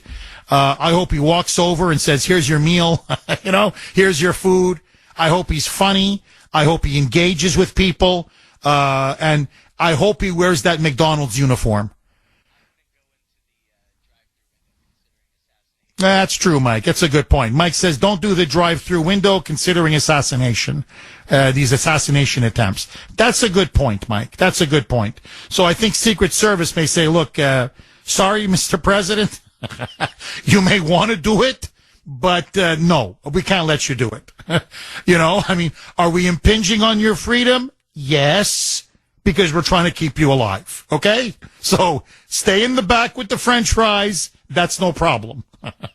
Anyway, listen now to Kamala Harris.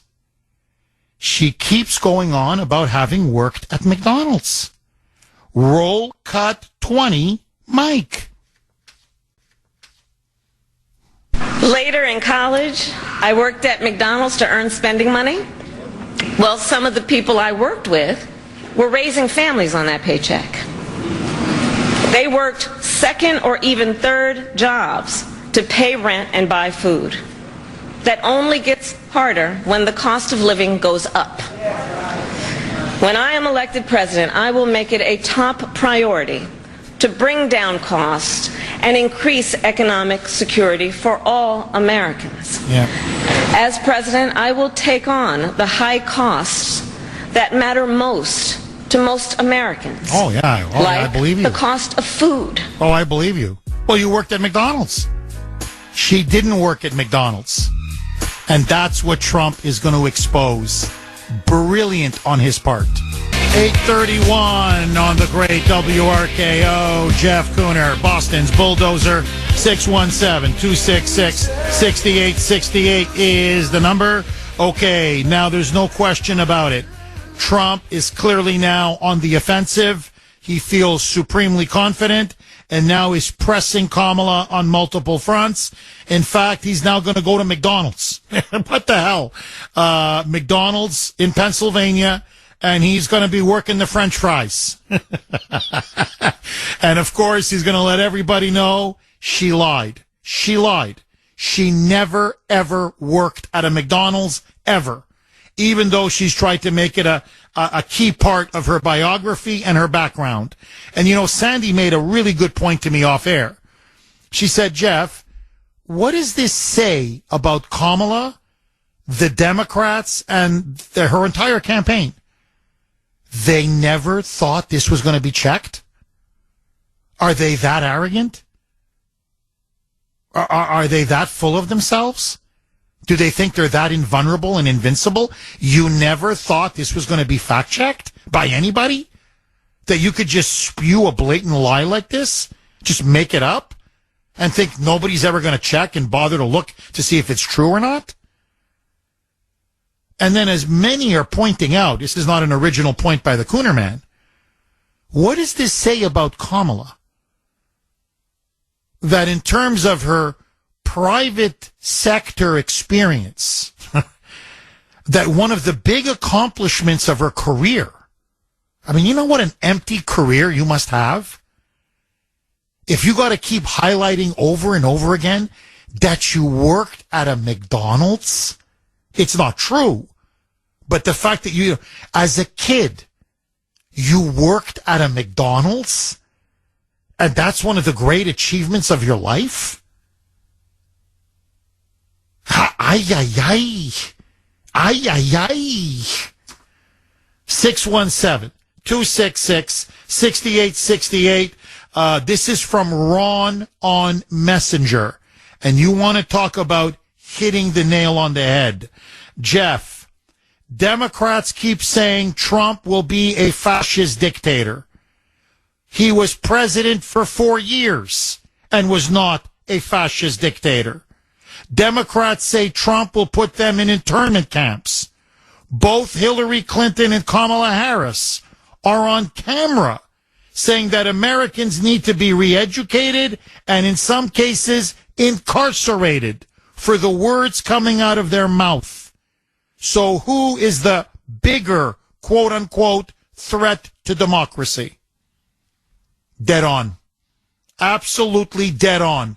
617-266-6868 is the number. That's why I can't believe any reasonable, thinking, semi-logical human being would believe any of this garbage.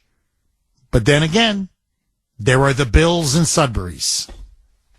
Dan in Plymouth. Thanks for holding, Dan, and welcome. Hey, good morning, Jeff. It's Nurse Dan for Congress. Dan, how are you?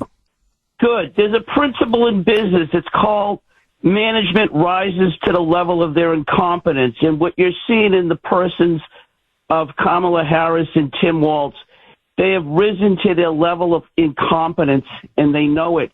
They're both suffering from an imposter syndrome. They both know they're frauds. We got Tim Walz going out hunting with a rifle that he doesn't even know how to load. You got Kamala Harris going out there claiming she grew up middle class and she's done all of these everyday jobs in her life. They're both imposters, and that's what we're seeing here. They're frauds, and they know it. And the talk of Trump being a fascist and all of this, it's their acknowledgement that their arguments about the economy, about the border, they're not connecting, they're not resonating. So they're going back to the old playbook again. I do think that Trump needs to come out and call nonsense. I think he can't let that subsist.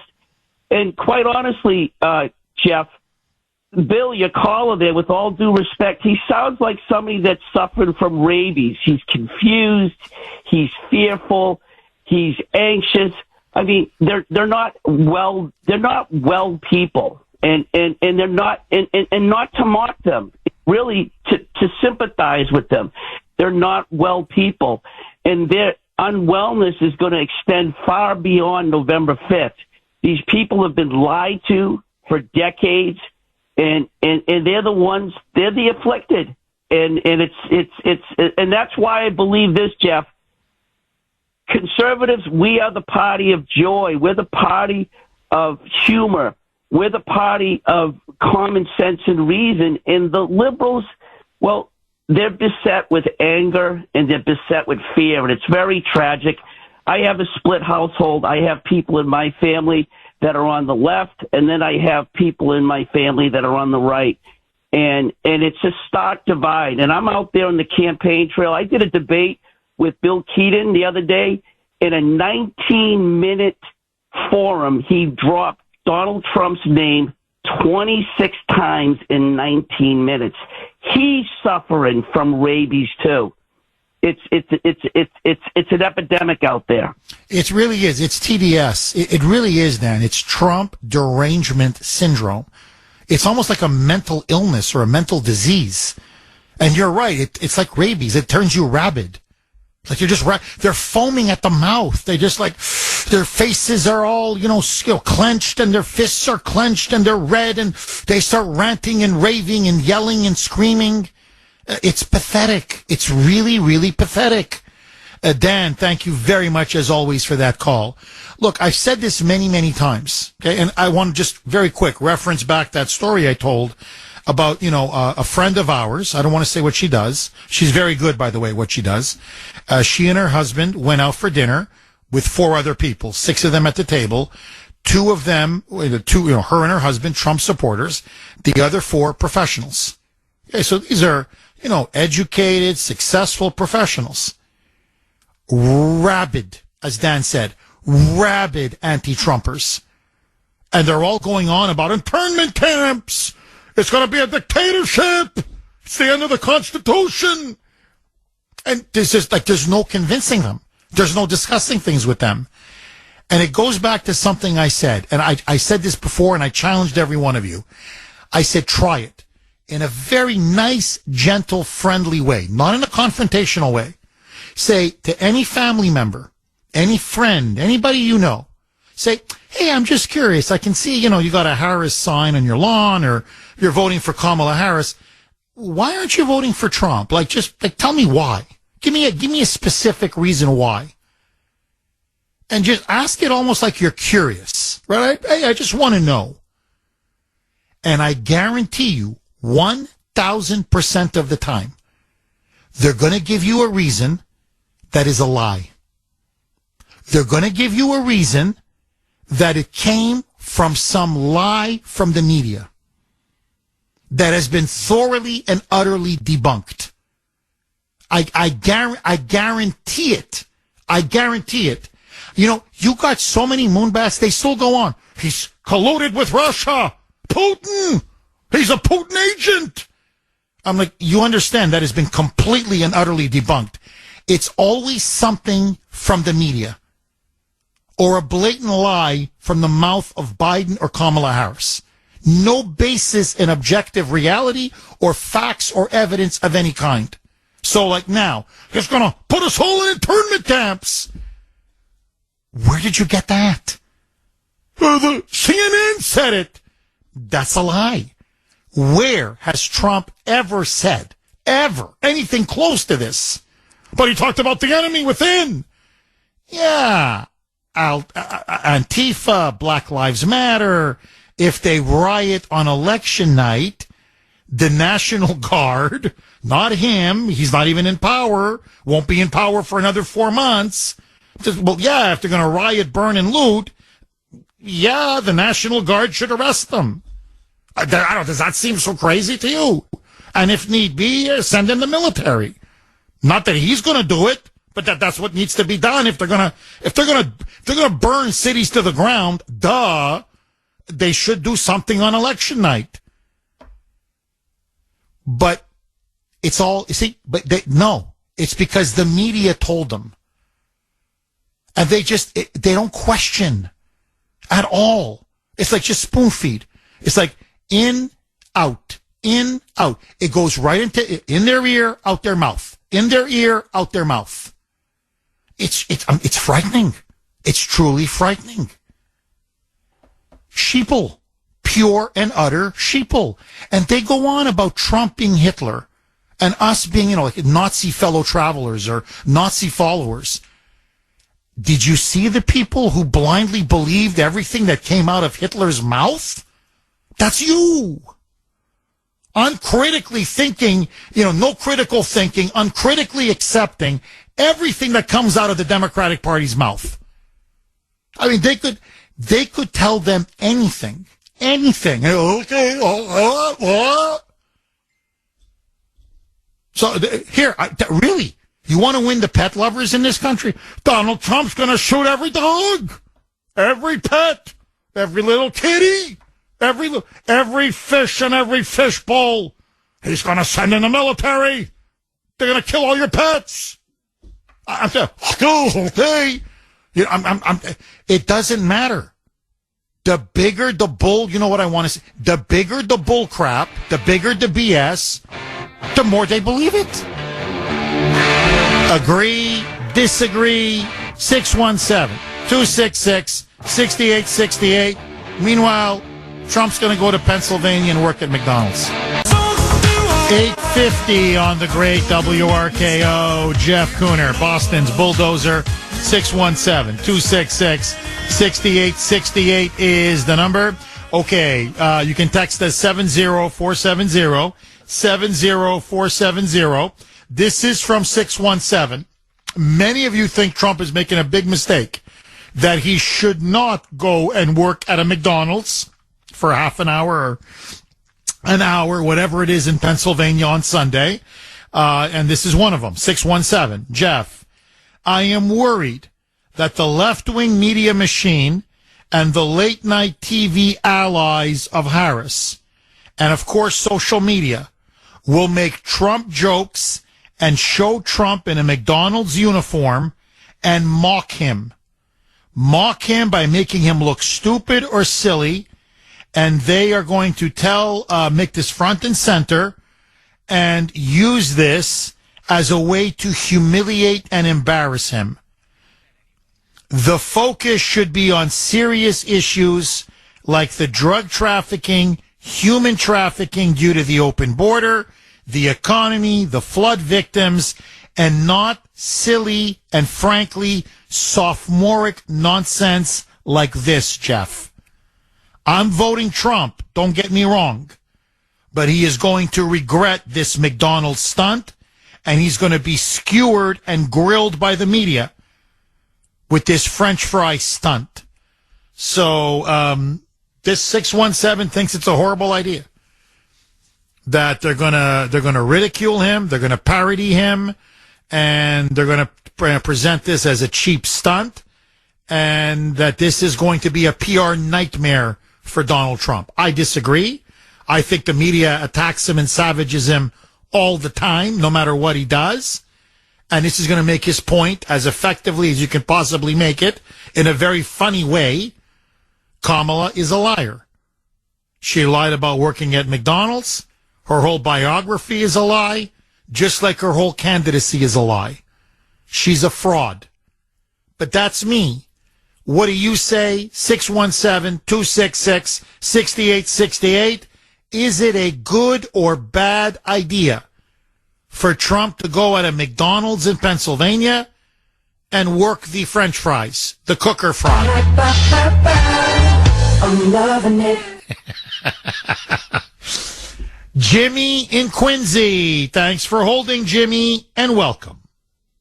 Good morning, Jeff. First off, I think that's a fantastic idea. It shows that even people with menial jobs that he respects and doesn't feel are beneath them, that they pretend to adore, and then he can prove that she never worked. She never worked a legitimate job in her life. The first two were no-show jobs, and she was essentially a prostitute for that man in San Francisco, and now could be president, and she's an oppressed minority, please. But anyhow, what I'm calling about is the only two things I have is they're trying to create hysteria with abortion, with these outrageous lies, and it's only for the suburban white women and these college girls that aren't going to vote for him anyhow. But they are trying to gin up January 6th. And 3 weeks ago, Chippewa Marjorie Taylor Greene had hearings, and it got a little coverage because 4 people were killed by the police. Benjamin Phillips was killed by a concussion grenade, and obviously Ashley Babbitt, she was shot trying to escape, these Antifa goons that went after her. She was trying to prevent them from breaking out wire glass. And a petition that she went through, there's several body armor cops stood behind her and did nothing. And then you have Roseanne Boyle, and that they were, guided into the west entrance, blocked in tear gas. She was asphyxiated and beaten to death. That's on film. And there's Kevin Greason was another man out front, simply standing there, was hit with a concussion grenade and killed. You're never supposed to do it. It's only supposed to be done in the periphery. They were shooting people with riot rounds in the head and face, which is illegal. Because in Boston here, at Kenmore Square, an innocent girl bystander was killed. So they're not allowed to do that, only body shots, But at 12:50, they opened up. Dan Bongino's on this about the pipe bomb. One thing Kamala keeps talking about January 6th. There was less damage there than any of the 600 riots in the Summer of Love. But he says the Secret Service planted the fake bombs. And she never said, she lied. Why would you be going to the DNC at that time? But she never talks about that aspect of it. Never. But somebody got to get the balls to say, 4 people were killed by vicious police brutality. You know what I mean? And, look at Kent State, look at George Floyd. And these people, they regard them as almost like terrorists. It's disgusting. And we do live in the fascists. These people languishing in jail. Like 2,000 people are going to be in there, many of them without even a trial. I mean, there's one man from got 26 years. He wasn't even in D.C. The head of that drinking group. Yes, no, you're completely right. Look, Jimmy, you're really clicking on all cylinders. To me, this is the whole irony of January 6th. Many levels, but this is to me one of the biggest ones, which is they keep going on about, insurrection and a threat to our democracy and the worst event that ever happened. Forget Pearl Harbor, forget 9/11, but since the Civil War. Well, 4 people died. 4 people died that day. They were all Trump supporters. Every single one of them. Every single one of them. One of them, as you said, Ashley Babbitt, got shot right in the neck, point blank range. Roseanne Boyland, literally beaten to death on the steps of the Capitol. And, you mentioned the other 2 as well. Concussion grenades and rubber bullets. And the police indiscriminately began to fire into the crowd. It was, the police in many ways provoked and instigated everything that happened. And, everybody forgets this now. They removed the barricades. They literally opened the doors to enter the Capitol. Nobody could have gotten into the Capitol had they not opened those massive iron steel doors. And to this day, they won't tell us who opened it and why. Why? We have the video. Police opening the door and saying, come in, waving them in. Come in, come in, come in. So why are you waving them in? Forget the 20,000 National Guard troops. Had they just not opened the doors and removed the barricades, no one would have breached the Capitol. Full stop. Nothing. No investigation, no answers, no accountability. Now, my theory, and I'm supremely confident in this, is they wanted this to happen. Remember, the one man on the planet who never wanted the Capitol breached, who did not want January 6th to happen, was Donald Trump. Why? Because they were lined up on the Senate floor. Ted Cruz, Josh Hawley, you can run down the list. One took Pennsylvania, the other one took Georgia, the other one took Michigan, the other one took Wisconsin, and they were going to make their forceful case in front of national television, the entire American people. All of the fraud that they saw, which is why they wanted it kicked back to the states. Basically saying to the Vice President, Mike Pence, this is why you shouldn't certify this election.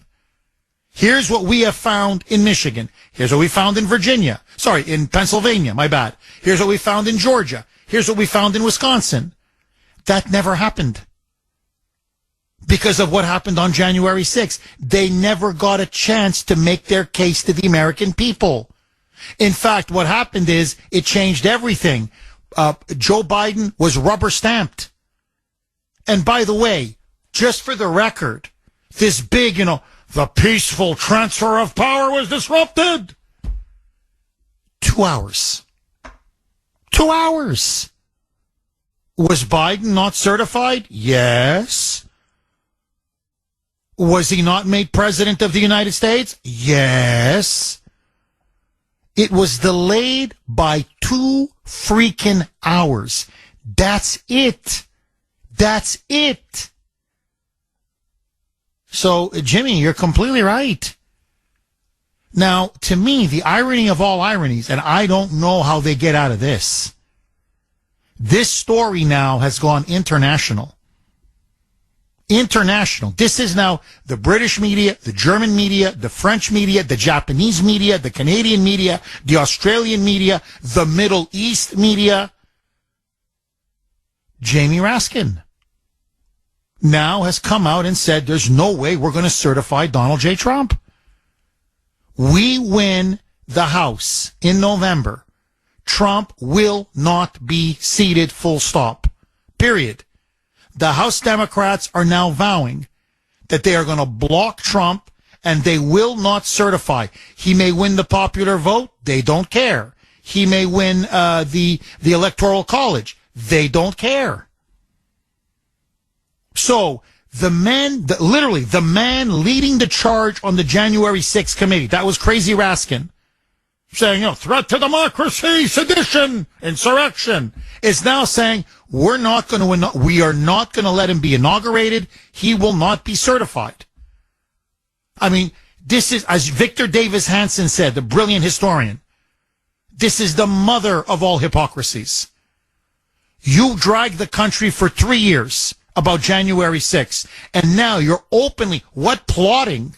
You're telling us. Not even telegraphing. You're telling us. You're announcing it. He wins. We're not certifying.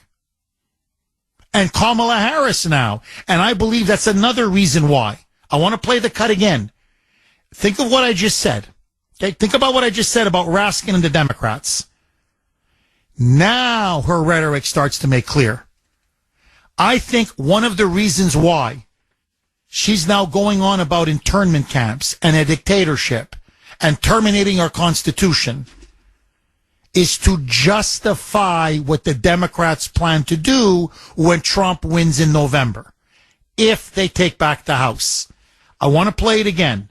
Now as you go, ooh, you want connecting dots like a light bulb goes off? Listen now to Kamala. This is her yesterday in Wisconsin. Roll cut 2, Mike.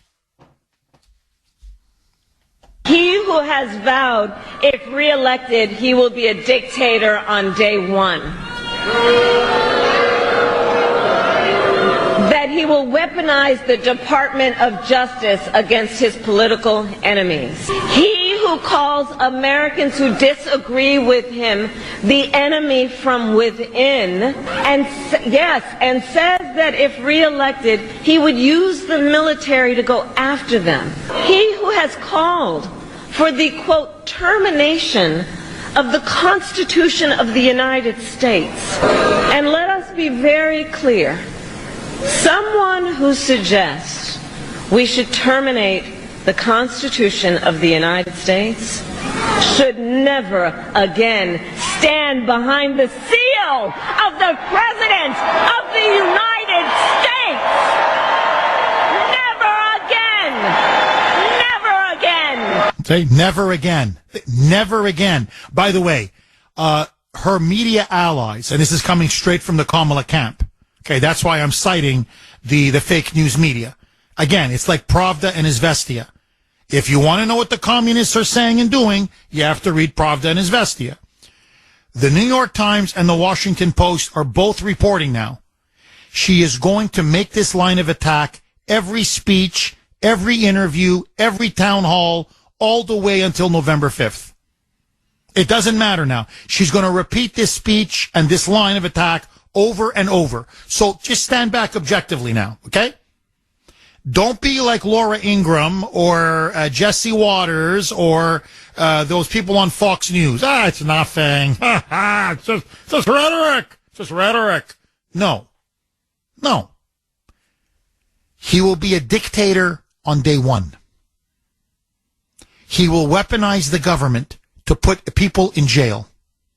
He will unleash the military and round up all of his political opponents. He will terminate the Constitution. Never again must he be allowed to come to power. Never again. What is she saying? I'll tell you what she's saying. Don't certify this guy. I mean, it's pretty obvious. Don't certify him. How can you certify him? We're going to certify a dictatorship? We're going to certify someone who's going to abolish the Constitution? We're going to certify someone who's going to create a military police state and put millions of people in internment camps and start jailing everybody? Members of Congress, governors, journalists, judges, you name it. You, the American people who just happened to vote against him, they're laying the groundwork for their plan B. If I lose the election, we will not certify Donald J. Trump. Why? He's just too dangerous. To me, it's so obvious. So that's why I keep saying Trump needs to, brutally, ferociously counter this narrative. You can't let this thing slide. Now, when asked point blank, and this is the most telling thing of all, the media asked her repeatedly, Raskin and the House Democrats say they're not going to certify. Do you agree with that or do you disagree? No comment. Repeatedly, she says no comment. Now, hold on. I thought they kept lecturing us for 4 years. Over and over again. You must accept the results of the election. Will you accept the results of the election? Will you accept the election results? Now they're saying we're not going to accept the election results. Notice, Trump has to accept if she wins. She doesn't have to accept if he wins. And I think it's now pretty obvious. This is now their ultimate plan B. They can't beat him at the polls, and they're saying, I don't know if we can manufacture enough votes. It's going to be too obvious. So what do we do? What do we do? What do we do? Aha! I'll tell you what we do. We don't certify the guy. He's Hitler. How can you certify Adolf Hitler? So we must destroy democracy to save democracy. So Joe Biden is going to be stepping down. We're not going to accept the election results. Who would then come to power? Who's the current vice president? Who would be the successor to Joey? It would be Kamala. They're willing to plunge the country into a constitutional, legal, political crisis in order to keep him from coming to power. And if you want, I'll play you the Raskin cut again. We have the cut where he that's when he unveils his strategy. Okay, it was actually at a book club. Sorry, at a bookshop.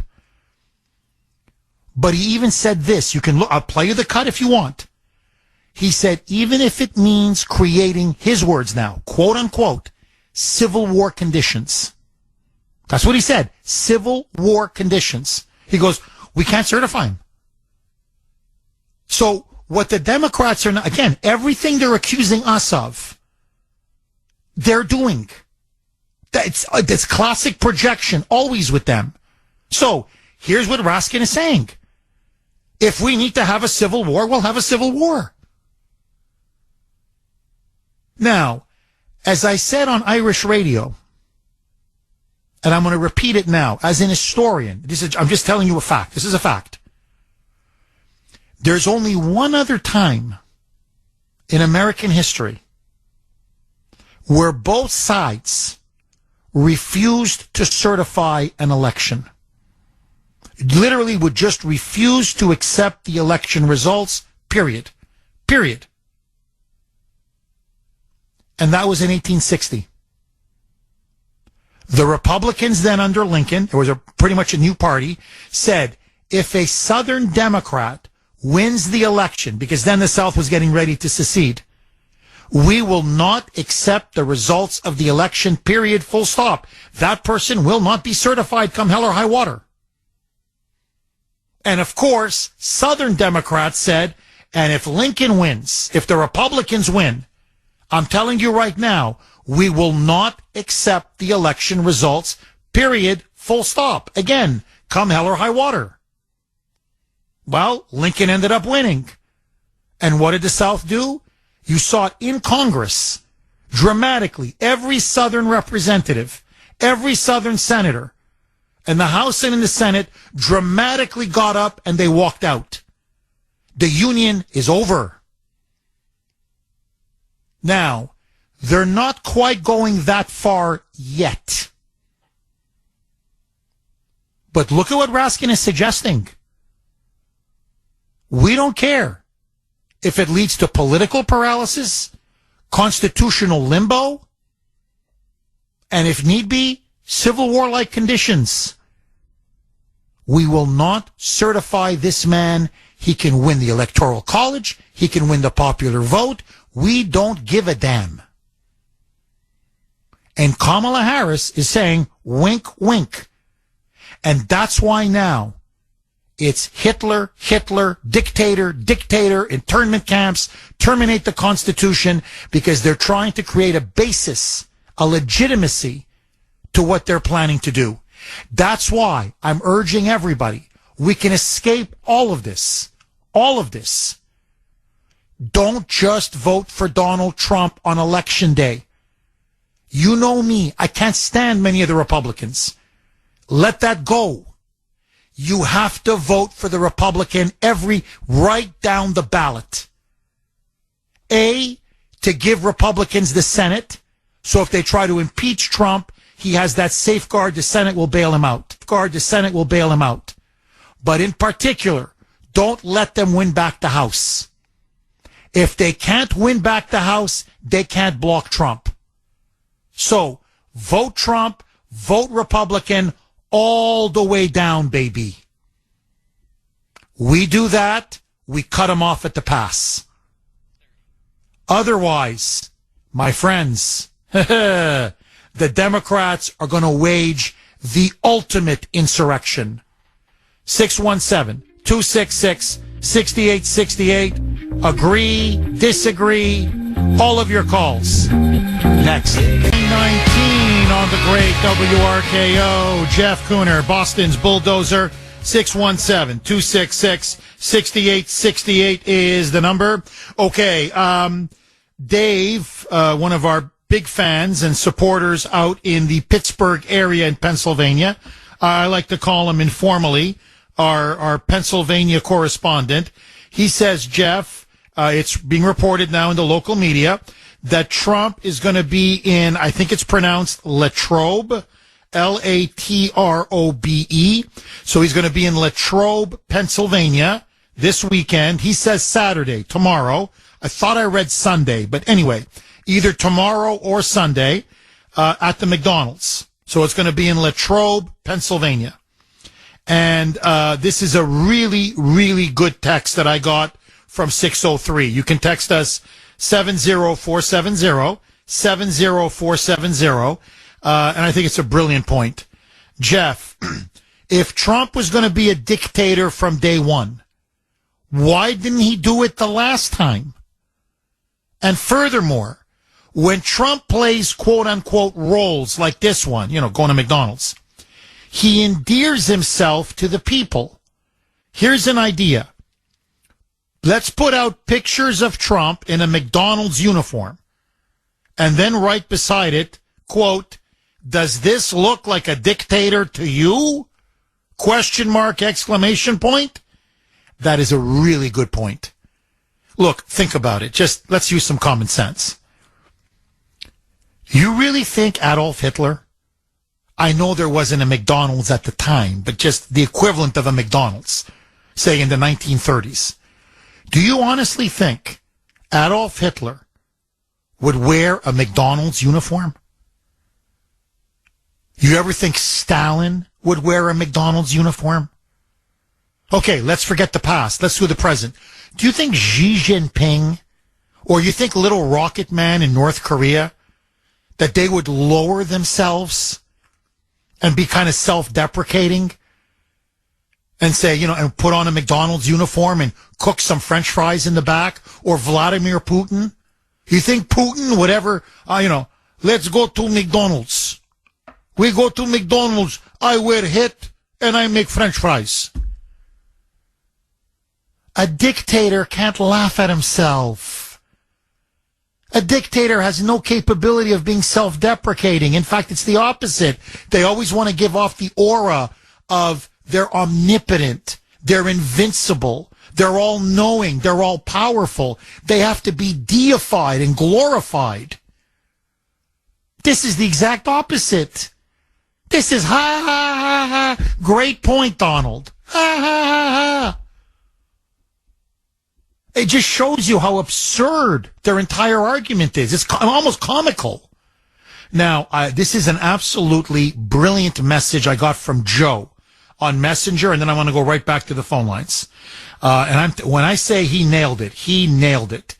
Jeff, so I guess Kamala is done with the I come from a middle-class family character. Now it's vengeful Harris, that only fear-mongers. They're going down, Jeff. Honestly, this is getting a little scary. But my guess is they are waiting to see if they can steal the election. And if they can't, I have a strange feeling they're going to start a war.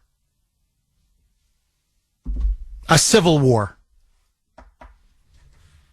Now, I hope to God it doesn't happen. I don't want it to happen. That's why we have to win and win big. But I think Joe is a very perceptive man. They're going to try to steal it. And if they can't steal it, they're not going to certify him if they can win the House.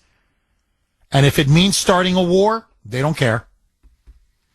They don't want to lose their grip on power.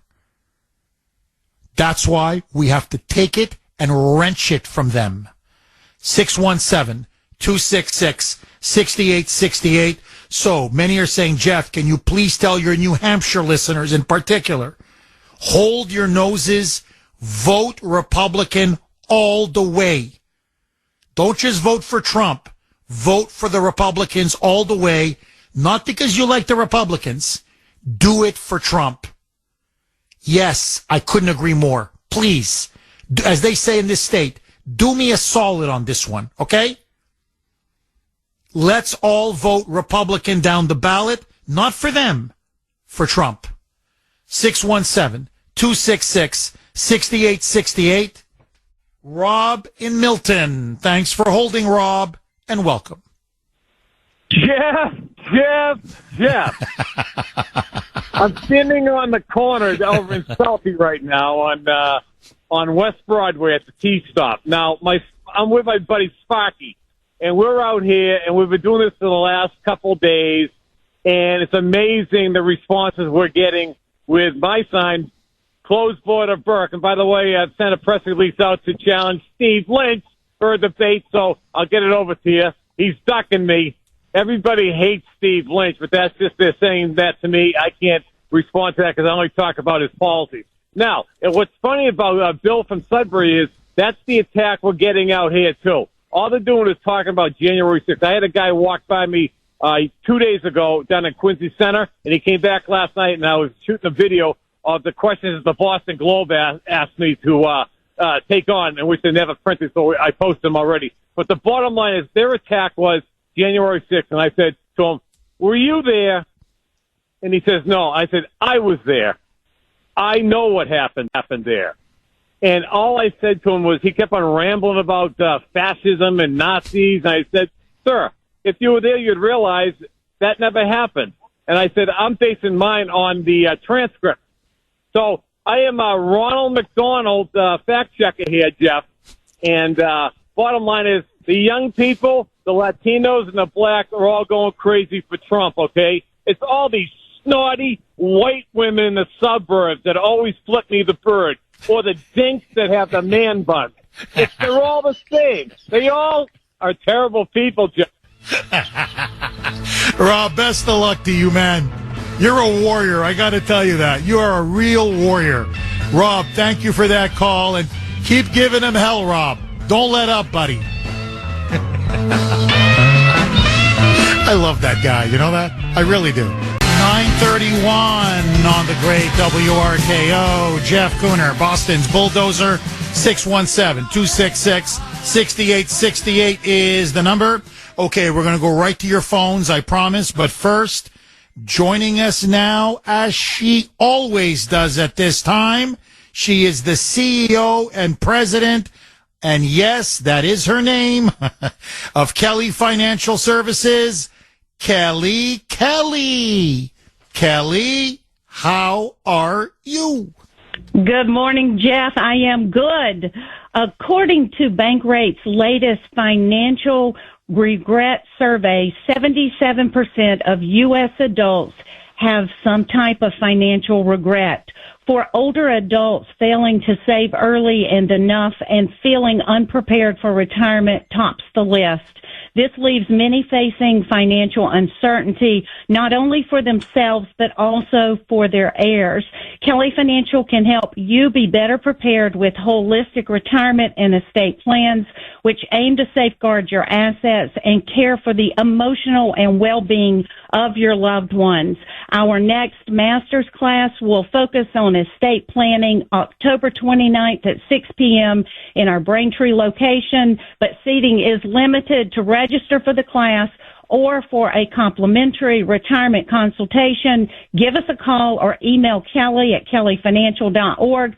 Jeff, I will continue this conversation with our Kelly advisors tomorrow morning at 9 a.m. on Safe Money Strategies Radio. Do tune in or go to our website for the radio rewind. Jeff, have a wonderful weekend. My best to Grace and the kiddos. Thank you. Have a wonderful weekend, Kelly. All the best to you and everyone at Kelly Financial. I urge all of you, call now, 888-800-1881, 888-800-1881, or if you prefer, you can email Kelly herself, Kelly at kellyfinancial.org. That's Kelly at kellyfinancial.org. Okay, it's been confirmed. Dave, our correspondent in Pennsylvania, literally just sent me the press release. So here's the press release. Donald Trump, he's going to be holding a rally in Latrobe, Pennsylvania. And but before the rally is when he's going to be going to one of the local McDonald's in Latrobe, Pennsylvania. So it will be tomorrow. I think liberal heads are going to explode. I mean, they're just going to go crazy. 617-266-6868 is the number. Okay, Tom in Framingham. Thanks for holding, Tom, and welcome. Hey, Jeff. I got this article here. I've got it in front of me. It's from the National Review, written by McCarthy, the Fox News contributor. Yes, Andrew McCarthy, yes. It's about Youngkin, Glenn Youngkin, and he's... I guess he wants to get a lot of illegal aliens removed from the voter rolls in Virginia. That's right. No, I'm familiar with that story, and I believe the Justice Department is going crazy. Named Christian Clark. She's part of the. Let's see. She's part of the Civil Rights Division. Actually, she's when she was appointed, there was a lot of controversy because she lied during her hearings, and she's also got a lot of anti-Semitic stuff on her social media. And supposedly she coerced a witness into testifying for her, but that's another story. It said here that in 2006 there was a 2006 law. Virginia law that was supposed to allow them to remove non-citizens from the voter roll. This is a Virginia law signed into law by Teletubby Tim, which was the old governor. That's Tim Kaine. Yes. And and there's a couple of things in the article that are kind of confusing. One of the things is it says the law allows them to remove people from the voter rolls if they're non-citizens. And then the paragraph below, it says, anyone who's voting official, that election officials it's incumbent on them to challenge anyone they think is not eligible to vote or because they're a non-citizen. But anyone who's not eligible to vote can, if they sign an affidavit saying that they're a citizen, then their vote will be counted. That still allow them to cast the vote, but if they sign an affidavit saying that they were a citizen, they'd be allowed to vote. The other thing that was in the article is there's two reasons why the Justice Department is challenging this thing. So the Federal Voter Registration Act, one, and this is one thing I don't understand, is again another stupid federal law, says that you can't strike people from the voter rolls, systematically remove people from the voter rolls, whatever the hell that means. And two, the other thing is that you can't do it within 90 days of an election. That's right. Yeah. That's right. Yeah, no, Tom. That's some of the federal regulations. Now, look, this is my counter argument, and that's why I'm with Glenn Youngkin all the way. Number one, you stated the state law, which gives him the authority to do that. So he's on very firm legal ground. But to me, just a larger point, what self-respecting democracy, I know we're a republic, but let's use the liberal language for now, okay? What self-respecting democracy would ever allow non-citizens to be on the voter rolls? I've never heard of this. So let's just say I go to France, and I like it in France. So I end up staying in France, but I'm not a citizen. You think I can go to the French people or the French government and say, hey, look, I'm a non-citizen, but I demand the right to vote?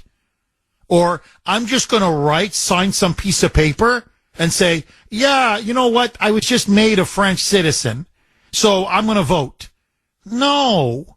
Like any other self-respecting country in the world, you have to become a citizen, and then you're registered to vote as a citizen, and then you can vote.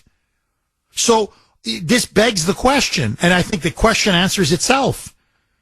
Why would Biden's Department of Justice, or to be more precise, the Civil Rights Division of Biden's DOJ, why would you not want to have the rolls purged and cleaned of non-citizens? Why would you want to allow non-citizens to vote in an election?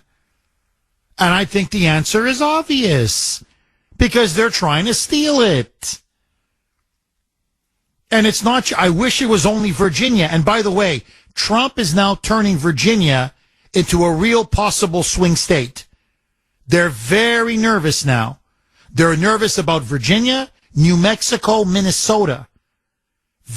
Everything now in those three states is within the margin of error. Now, if he flips even one of those, okay, I don't care. Virginia in particular, it's over.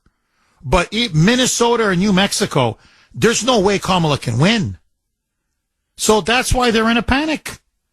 That's why they don't want the voter rolls cleaned out. So look, congratulations to Glenn Youngkin, and keep going. Don't stop.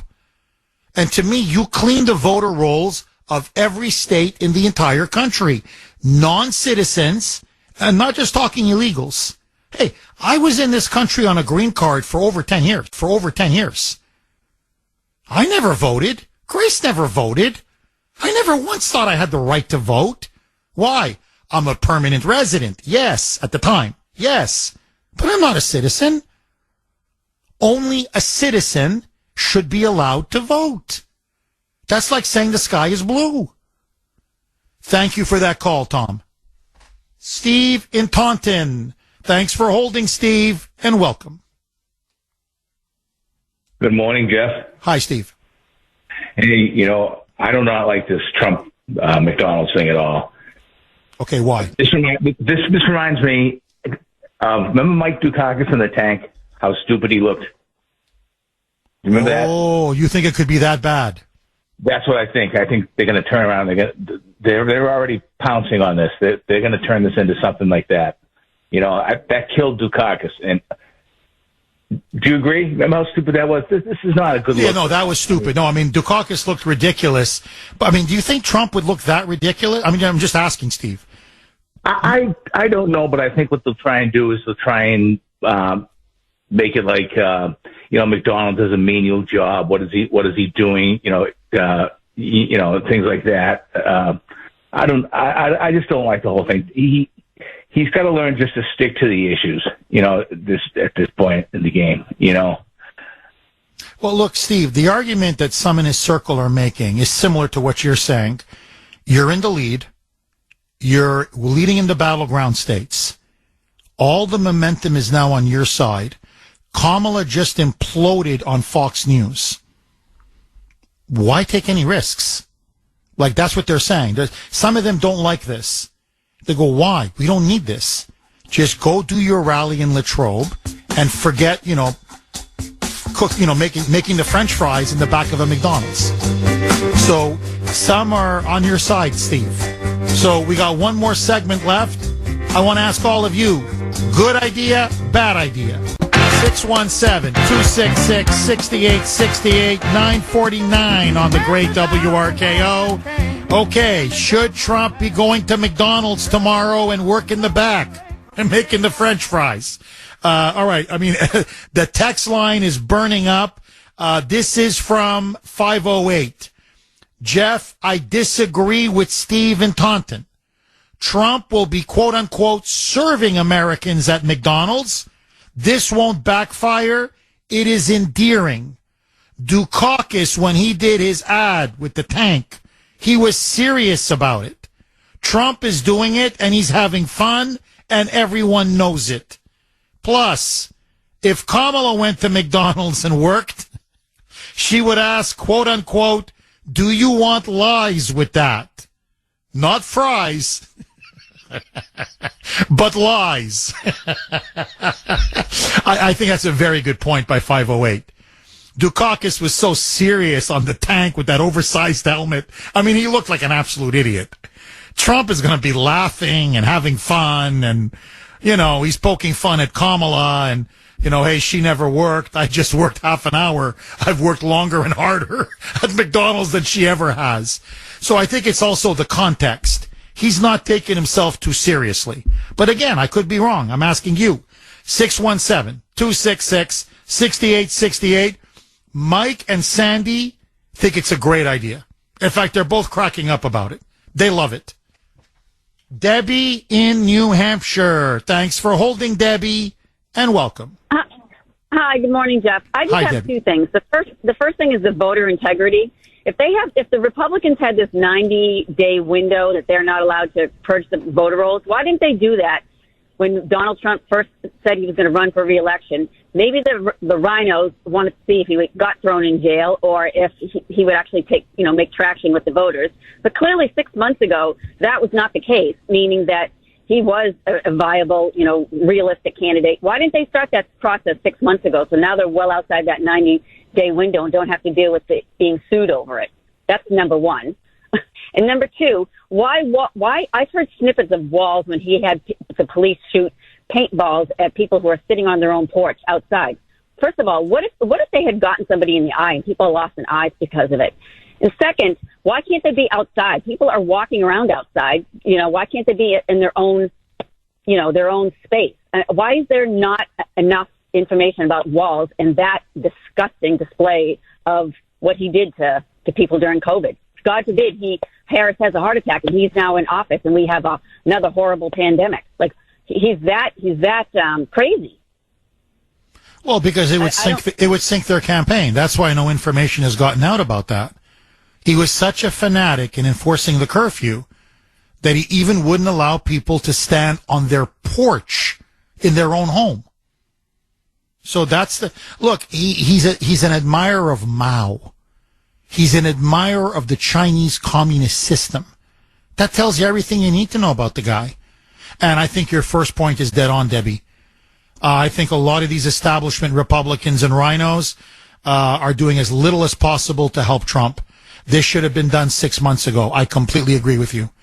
Debbie, before I let you go, you like or no like? Yes or no? What do you think about Trump working at McDonald's tomorrow? I think he's going to get skewered for it, and I think it could haunt him, but I get his point. Even if he points out Harris's lie and people pay attention to that a little bit more, I still think he's going to be made fun of, and I just feel like why bring that on? He's already has enough to deal with, Interesting. And it might offend women. Do you know what I'm saying? Like, it might offend the whiny women out there. Oh, look at him, he's making fun of a woman. I can just hear that going on too. Interesting.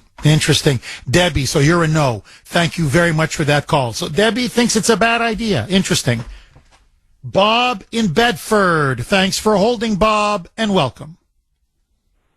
Jeff, I just wanted to call about, this is something that might have happened during the week, but Joe Rogan had a guy on his show, Rob Epstein. Okay. And he was saying that there's a Google algorithm that has John Deaton to win. This was a few weeks ago before the election. And he said Google was pushing for John Deaton. And I only listened to it because it's local news, but the guy was a little off the wall. But it's just something Well, all the polls, I mean, look, I can't stand Elizabeth Warren. I mean, you know my position on her.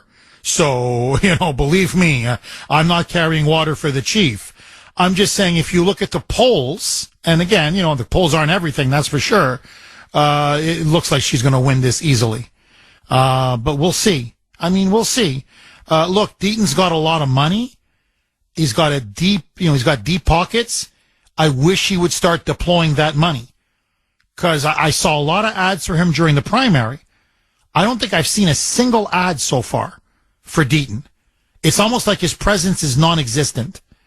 So if he's got the cash, now is the time to unload it. Bob, thank you very much for that call. Franco in Concord. Thanks for holding, Franco, and welcome. Good morning, Jeff. Thank you for taking my call. My pleasure. I disagree about the McDonald's. I don't think he should be going to McDonald's. I think he should go do otherwise and start presenting himself, reinforcing his image of President of the United States. We are facing a fierce propaganda war from Kamala Lamala campaign, and not only her campaign, but also the TVs and ads and the internet, etc. But you know what? I think President Trump can stop this, or at least minimize all this negative commentary. Hello? I'm listening to every word, Franco. Franco, so you think it's unpresidential for him to, go work at a McDonald's, even though he's trying to make a point. Franco, let me ask you this. What if he doesn't put on the McDonald's uniform and the hat and, all of that? But let's say he's in his suit. He's in his nice business suit and he's making French fries and he's always joking, saying, Kamala never did this. Would that be better for you, Franco, or you think he just shouldn't do it, period? I think, I think he should reinforce his image of President of the United States.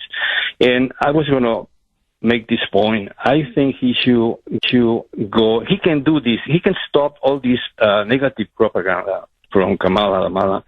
If he goes and talks to the nation live, with the TV live, and explain in a little more detail his 4-year plan, what he's going to do for the country. I love it. And maybe touching in some points for the seniors, for the workers, women, making a point about what he's going to do.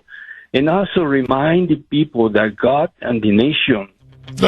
Franco, we ran out of time, but I agree with you. Look, I think at a minimum, hold a massive press conference and address and rebut all of the lies that now Kamala is spewing about him, especially him being a dictator. He's got to do it. On that note, I gotta go. Bye-bye.